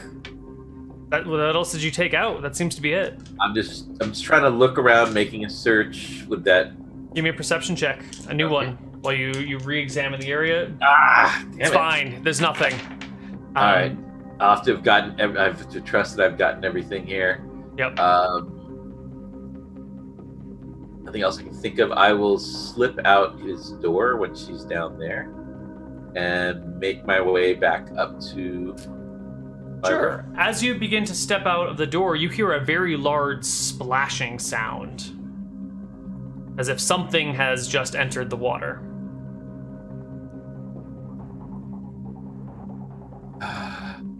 Jumped in after him. Well, this is supposed to be frickin' bottomless, and he's in armor. It's supposed to be very deep, and he's in armor. You may not find him. Yeah, I'm thinking, having gone diving at night, it's going to be really hard to find anything underwater, even in a full moon, reflecting off. Mainly, I think, like, we were sort of doing it because there was a lot of bioluminescence floating on the top, but we couldn't see anything under. There's no way she could pull him up. It's probably fine, right? That's probably fine.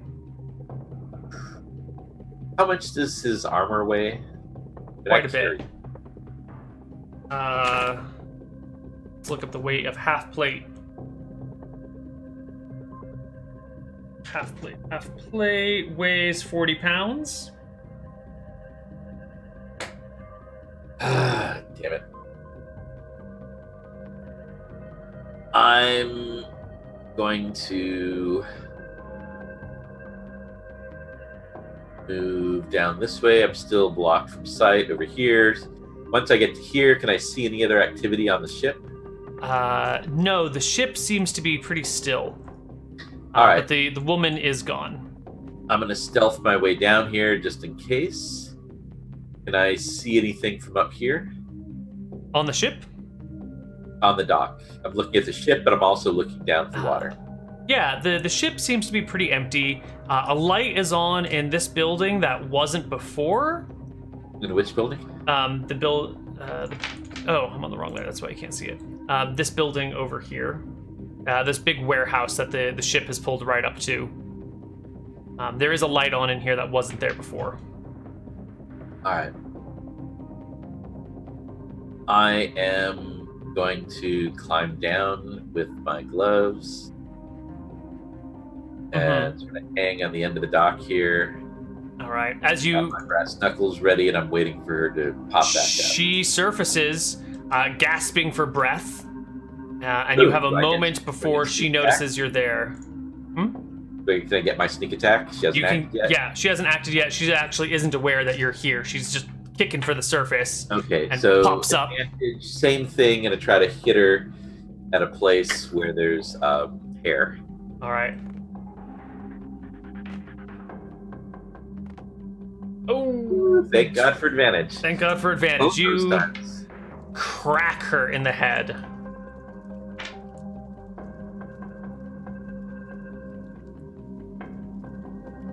And I'm gonna try to not kill her, just knock her out. Okay.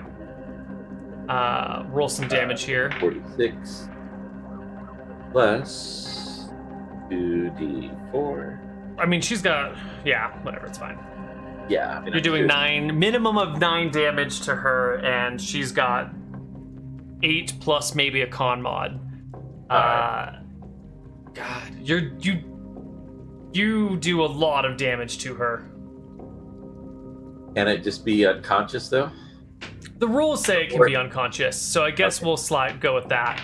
I mean, since I guess it could be up in the air, because I did state it before I rolled the damage, but there's also that if you do more, X amount of damage. Yeah, you do more than... You do bring her below her negative max. So I think you maybe try to knock her unconscious, but the blow is too solid, and you just hit the soft spot on the back of her head, and it caves in a little, and you're like, whoops. Didn't mean to kill her. All right.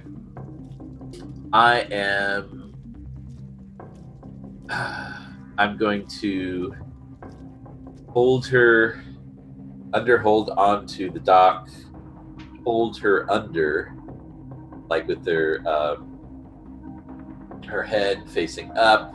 I'm like putting pressure on her torso to try to push out any air. She's underwater, so I'm trying to like push out any air, let her lungs fill with water, disrupts the buoyancy. Squeeze it out. Oh. Yeah, and I hold her there until it feels like she's gonna sink if I let her go.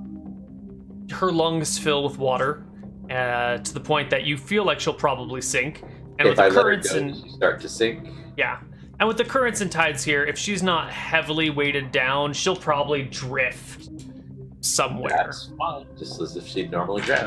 Yep. I am going to go ahead and, using my gloves of swimming, swim underwater.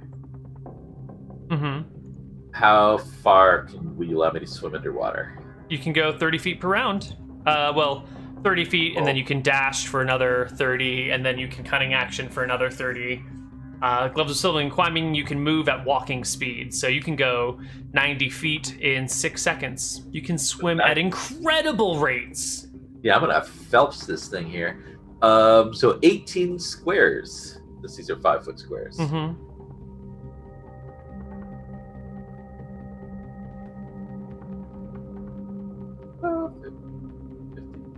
17, 18. Heck, I can get all the way over to this boat. Easy peasy. Yep. I do so underwater. 6 seconds later, you're at the boat, and you can hold your breath for a couple of minutes. So, in theory, you could swim wherever you wanted. Diving gear. Yeah. All right. It's not too much of a problem. You just have to pull yourself up on the dock and get back to your tavern without drawing any attention to yourself, which might be a little difficult because now you're sopping wet. Yes. Where is the sea shanty again? Oh, down there. Down there, yeah. You know what? I'm gonna get my breath there at that boat, and I'm just gonna keep swimming underwater. Like, you know, at the end of the round, go to a place like under a dock, get my breath under a dock, and do that until I get down to the sea shanty. Sure. Why don't you move yourself to where whenever you come up for breath, let me see where you go. All right. So let's see. First round, well, I guess second round technically. I will get my breath under the dock over there. All right. You make your way, pop up underneath surface, catch your breath. You can hear the guards chatting in the guard room, which is right here. They're telling songs about this crazy person who's going around asking everybody for dragon scales because he's got some point he needs to prove, and he's desperately trying to buy a dragon scale. And it's kind of funny, and everyone's having a good time with it.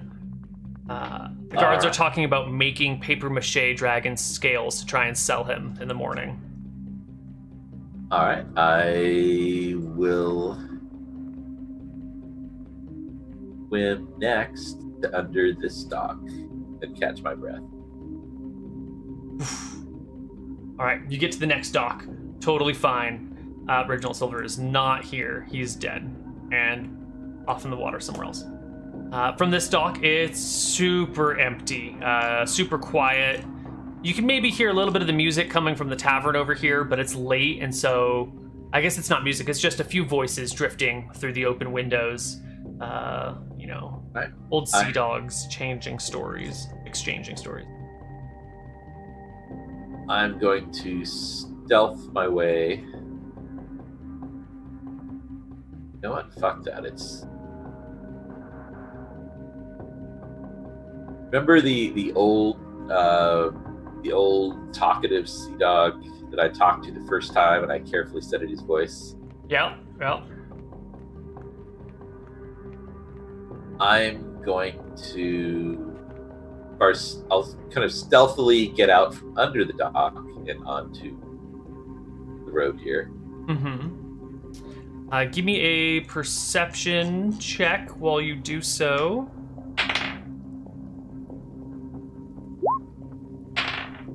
Decent. Okay.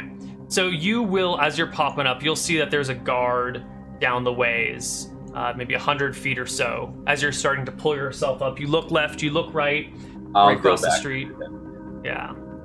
That guard is taking his time, slowly making his way down the dock. It's a midnight stroll. He's got the late shift. It's fine. We're not in a hurry. Just lazily making his way down here. It takes him 3 times as long as it should. To slowly cross your path.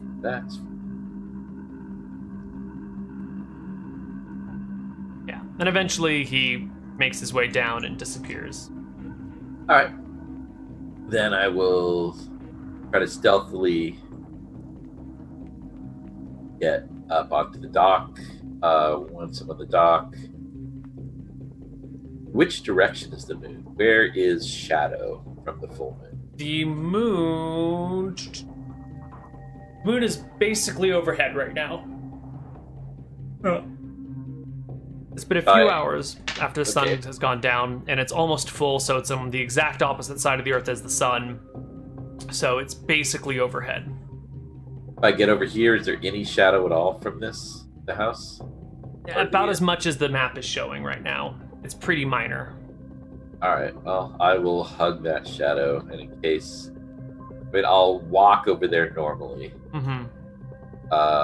Then hug that shadow, and just in case anybody happened to be on the window, using that old man's voice, I'm just gonna sort of mumble some lines of a drinking song. All right. A slurry way as I make my way around the corner and up to my room. You climb on back into your room, and you can hear some people telling tales, singing songs a little bit down in the tavern below. All right, I change into dry clothes, Mm-hmm.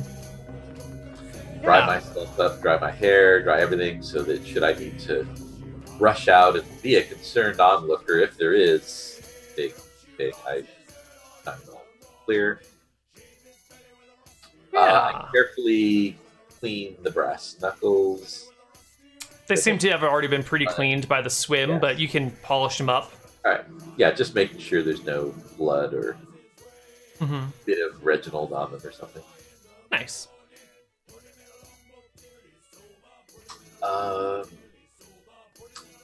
Well, Sophie, productive night.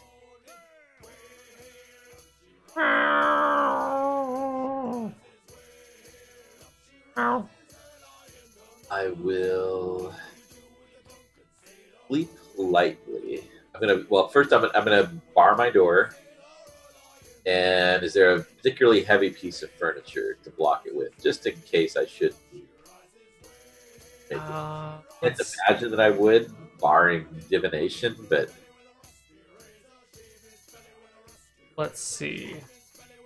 Your room has a table and a bed and a small little chest or something, little desky thingy. So you can move your tables and chairs and stools and push everything up against that wall, against that doorway. all right. Oh, I'm sorry, that's not even the right floor. That's the bottom That's the first floor. That's Yeah, what probably am I doing? God. Oh, I'm breaking everything. Crystal vortex. Breaking everything. You're on the second floor. There we go. So, actually, hey, same stuff. You got a little bench and a chest and a stool and a table. You can just tuck it right up against there.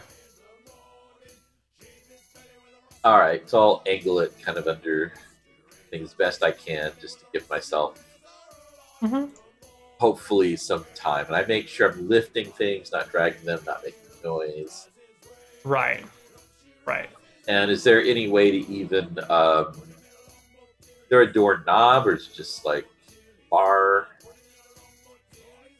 There's a keyhole. You have been given a key to it, so you may lock your door, keep your protection, your valuables safe over the course of the day. Is there any sort of handle on the door? Yeah, definitely. All right, I will tie my rope around the door handle to, like, loop it around the post of the bed, so that it would require moving the whole bed for someone to force the door open, unless they stopped and cut the rope. Sure. That is best I can. Just any sort of delay that. All right, and then I will try to lightly sleep. You can go to bed.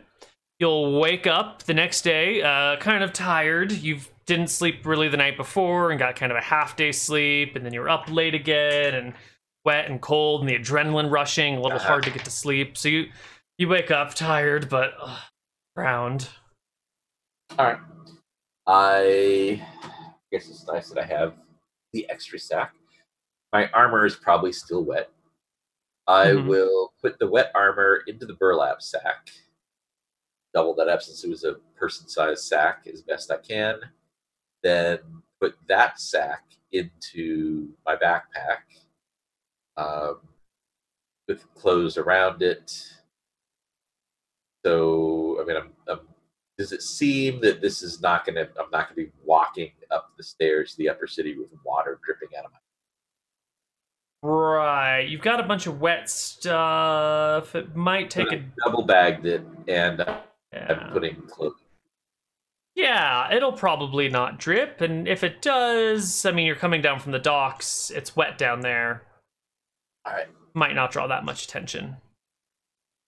Alrighty. So I will.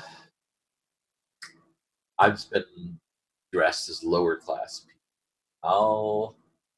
I'll dress as someone a little bit more respectable.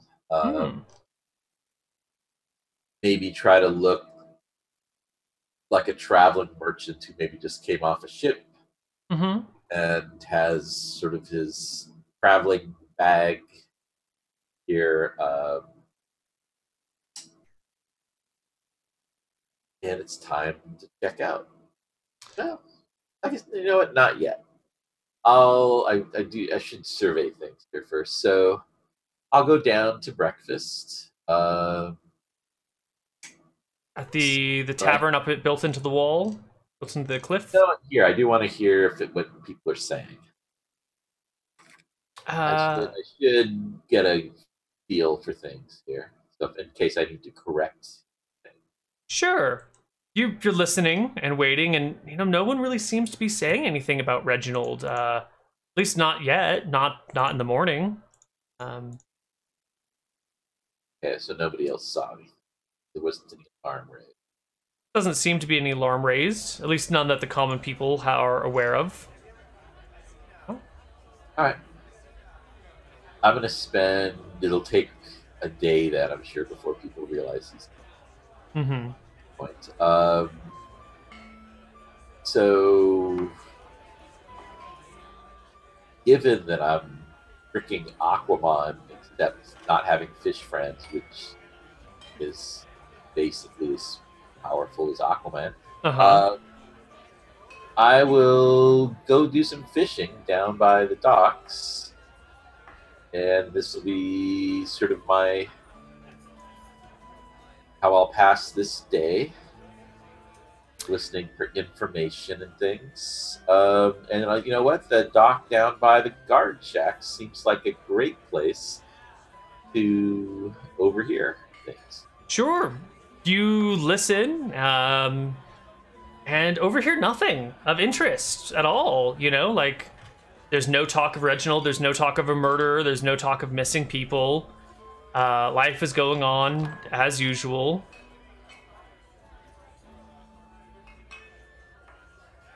Huh. Yeah. People aren't very curious. Well, it's only been half a day. You have plenty of time, so if you stick around long enough, of course. I'll wait another day to see. Sure. The second day, people start to talk about Reginald. Like, no, Reginald has been seen in a day or two. Actually, that night, then, before we get then, I will get back dressed in black, no armor this time. I will spend the night, late at night, sneak back over to Reginald's house, go back in the window, and return to the scene of the crime the night after. Since nobody seems to know there's a crime, I'm going to do a lot of perception, listening, and everything, just in case. I mean, I can't imagine someone's thinking, we know that somebody killed him, and we'll lay here in his room in case the person returns. Right. Sure. You head back into the house. I do a lot of perception, make sure that, as unlikely as that isn't the case. And I will again look around. I'm going to make absolutely sure there's nothing here. I'm going to leave the journal open to that last page. Okay. I'm going to have the ink, the little vial of ink, tipped over, as if he was in a very desperate mood. Ink spilled everywhere.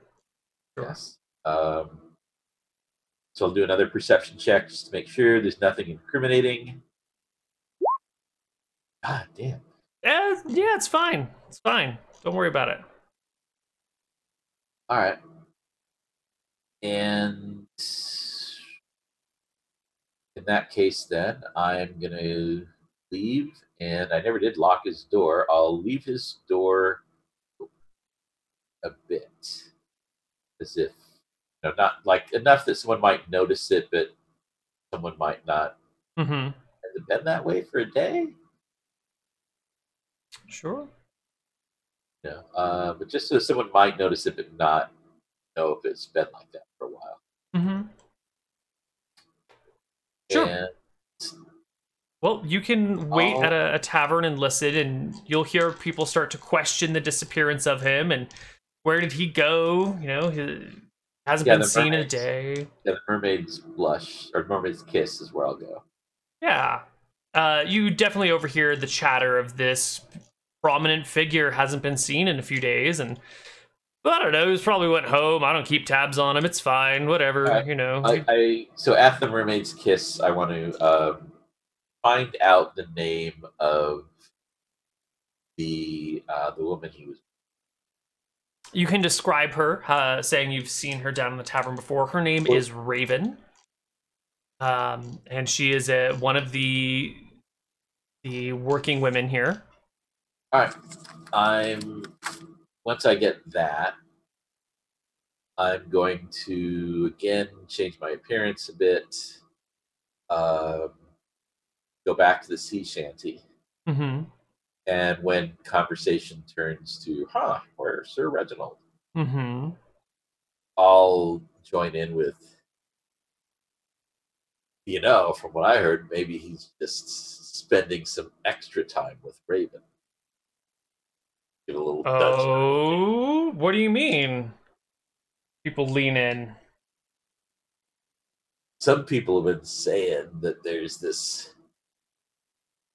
just completely over the top person, with a limp and all this stuff, and I described his disguise, who's just the same size as Sir Reginald, and sounds just like him, and it's got plenty of money to spend, who heads down to the mermaid's kiss, pays for drinks, food all night, and then I don't know. Have you ever seen the Reginald? How some mornings he's a little bit blurry, or some mornings he's not on the job at all. Well, everyone needs a break. Even a great cleric of Astaire has got to take breaks from time to time. Yeah, a break. You don't think to say that. I'm just saying that even a great cleric's got his needs. Wow. You think he's holed up upstairs at the Mermaid's Kiss, having a good time with things? Maybe. All I know is I've seen that person described, like like I just described. Mm-hmm. Way out of there in the morning. Mm-hmm. He had a, except his hood was kind of like off to one side because he was pretty blurry and drunk, and it looked like him. But I don't know. I mean, you'd have to ask Raven or someone down there, I guess. They take the gossip and share their own with you, and you get embroiled in conversation with them for half an hour or so. Can I use persuasion to try to really? Yeah, give it to me. Get this gossip going. Yeah, give me a persuasion check to see if you can create gossip. Oh, I'm gonna mean girl this thing. All right. All those years as a school teacher are finally paying off. You finally have learned the skills necessary. And not only am I going to do this, but I'm going to try to, as I tell the story, try to do so in a way working with all these people to kind of invite them to join in. When I describe this person, I'm sure somebody might have seen. Yeah, I remember that guy because he was so freaking obviously disguised. Mm-hmm. I'm a limp and I'm hood and start to kind of convince people that they kind of knew this all along, and in fact they can confirm it. Yeah. Well, I think with an 18 on your persuasion check, and this being the docks, and this being a particularly good and juicy bit of gossip, I mean, the cleric of law and order is sneaking out at night and disguising himself to head to the legal brothel. Like, if it's legal, why is he disguising himself? Why is a cleric of order doing this weird... What the hell's going on here? It's exactly the sort of thing people down here live for. You know, that experiment with convincing people that they saw Bugs Bunny at Disneyland. Have you ever heard about that with memory? No. People, they did an experiment about like just how reliable are people's memories. Mm-hmm. And basically the experiment was they would get a person and they would get like a relative or someone that was in on the experiment. And they would be interviewing the person, you know, the subject of the experiment. And with the help of the relative, start talking about how, you know, the relative would be like, remember the time when we went to Disneyland and you saw Bugs Bunny and you got your picture taken with Bugs Bunny and all this stuff. And then eventually most of the time convince the person they had their picture taken with Bugs Bunny at Disneyland, despite the fact that Bugs Bunny isn't at goddamn Disneyland. Right. They would create this memory. The more they sort of heard the confirmation from a trusted source, the more they totally believed they saw Bugs Bunny. They would like add their own details. That's what I'm trying to do. Oh, it works beautifully. By the end of that day, it's the talk of the town is that Reginald's like, maybe he ran off with Raven. No, I saw Raven earlier today. Really? Are you sure? Because I didn't see her, and I went by the Mermaid's Kiss 5 times just to see if I could spot Reginald. Blah, blah, blah, right? So... Yeah, and I'm sure they're going to start to go, you know, I tried to book Raven, but she was all booked up for the night. Now they're convinced. Yeah, I'm going to feed this as best I can with, you know, little confirmation. Yeah, stuff like that. Yeah. It spreads. All right, but still nobody's got into checked out his room or anything, huh? I mean, he's a noble. These are all peasants, you know. They can't go do that sort of thing. But eventually someone will. I mean, and I do, you know, once I've got these rumors good and going, I will go back to fishing down by the guard dock, overhear what I can overhear. Right. At the guard dock, you'll overhear the guards eventually catching word of the rumors floating around, and well, he has been missing. And then later, and you know, a few hours later that evening, you hear one of the guards at the dock and the guardhouse saying, "I knocked on his door, wasn't an answer, didn't see anyone inside." Remember, I didn't close it all the way. If he knocked on the door, it would have opened. Right. So he'll mention that, but he didn't go inside. He's respectful of the nobles and the clerics' personal space. You know, you don't just go barging in on these things. But the guards have taken alert to his disappearance and are kind of just like, well, what do you do? I mean, he could have just gone. He could have left for a week and wouldn't have told us. He could be. Who knows? But I'm sure he'll turn up. It'll be fine. Let's not worry about it. Hopefully, some guard can get curious. I'll give another. I've still got plenty of days left, right? I mean, he's dead. You've got until the next mission starts. You can spend as much time as you want here. All right, I'll spend 2 more days to see somebody's got to go. Especially if they knocked on the door and the door slid a little bit way open. And then the next day they're like, the door is still open the way it was. People do get curious about his disappearance. And eventually the Portia, the harbor captain, the harbor master comes by to take a look and knocks on Reginald's door, pushes her way in. You hear this secondhand about how she kind of started looking around and found this spilled vial of ink and this ledger with a note in it about he was having problems of some kind. Portia didn't say what, but it looks like old Reggie might have. Together with I'm sure people would create their own rumors out of rumor A plus rumor B. Yeah, and eventually it's, well, you know, I think he took a short step off a steep dock, and we don't think he's coming back. Oh my God, Reginald Silver, cleric of Astaire? throwing himself away like that? I can't believe it. You know, and it quickly becomes apparent that everyone thinks he's killed himself. Okay. That's just wanted to know and wanted to see if I needed to, like, fix any rumors or anything. No, it all goes perfectly, except for that one missing sailor. But, you know, that person is a nobody. And sailors go missing all the time. They come into shore and get themselves thrown into jail and can't be found and have to be left behind, or get themselves stabbed in a bar fight somewhere. Sailors disappear all the time. All right. So, no damage control. Looks like we're good. Time to go and head up and see Ripley. All right. You find Ripley upstairs at the other tavern. It's a little bit more crowded today, maybe about half full. And the two of you are here.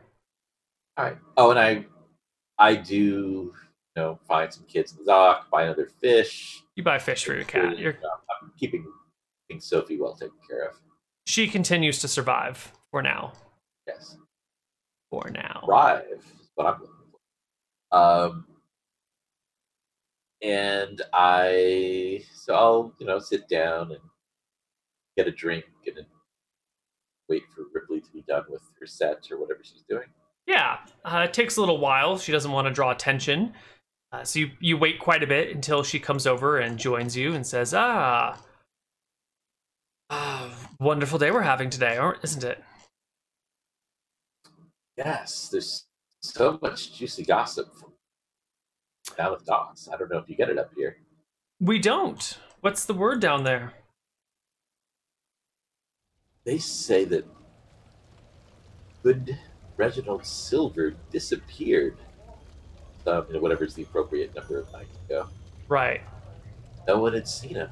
People were wondering what happened. There's rumors started to surface that he'd been seeing a local prostitute, spending all night in disguise. And then after a number of days, the harbor went down to check on him, went into his room, found his journal. Apparently he committed suicide. Probably stepped off a dock. My God. That's all anyone can talk about down there. About his suicide, about his dalliances with Raven that drove him to it. How inappropriate for a cleric of Astaire. Yes, you never know. You never know with these people. Well, I certainly think that goes to show what happens when people pay far too much attention to the rules and stop living their lives the way they had to be. That poor man had only accepted his darker sides, he probably would still be alive today, instead of trying to hide them and shun them away. Well, without him there, I worry that smugglers will be bringing things in the docks without him searching every boat as it comes in. Mm-hmm. Who knows what sort of foul things could be smuggled in at this point. Terrible. We live in. Yes, terrible. We'll have to see next week what foul things can be smuggled in, but I think we all know that it's going to be a series of poisons and toxins, which will be available to you. That would be horrible. In your next mission. We've got a little bit of time, so let's just do a quick pre-cap of what next week's assassination is going to be. All right, let's precog this. Yes. I'll get my Minority Report computer going. All right. Perfect. Next, mission 4, we're going to be calling the Ambassador of Death. We have, the target is a man named Xanatos Elderwig. He is a Mystrian ambassador who is coming over to Eridon to sort of try and have an audience with the queen here and sort things out between the two kingdoms and try and create better cooperation between the two, which of course is just, it won't do. We need to destabilize the world here. So Xanatos Elderwig, we'll have to go. Unlike the other missions, this person is on a specific journey. They will be arriving at Tassel on our world map. Let's see if I can bring up our world map for us. They will be arriving... Here we go. Didn't know I had that tab open, sorry. They'll be arriving in the town of Tassel down here and making their way to the capital, Stromheim, via road, via carriage, actually, stopping for the night in Cauldron. So you will have a couple of weeks to scout out all the various locations here and then decide where you want to make your stand in your assassination. It will be a guarded terroristic mission, meaning that the ambassador will have guards with them, but the objective is to kill them as publicly as possible to make a statement to the world. So, and I'll finally use that bow. Maybe you'll finally use that bow. We'll go over all the details next week, but you'll have you'll know ahead of time what rooms they're going to be staying, or what taverns they'll be staying in, what inns they'll be staying in, and the route they'll be taking. So you'll be able to decide if you want to hit them on the road or hit them at an inn or something. But they'll be in a carriage, so they'll probably be able to outmaneuver you or outrun you. So many things to consider for next week's game. And that is that. Any final words, Rob? Well, thank you guys for all coming in. I hope you had fun. We'll see what I can do next week with this situation. This sounds like it's going to be a challenge. I hope so. It'll definitely be different. Poison might be useful here, or maybe it won't. Maybe you need something more direct, and we'll chat poisons and stuff then. So for now, we're out. Good night, everybody. Goodbye.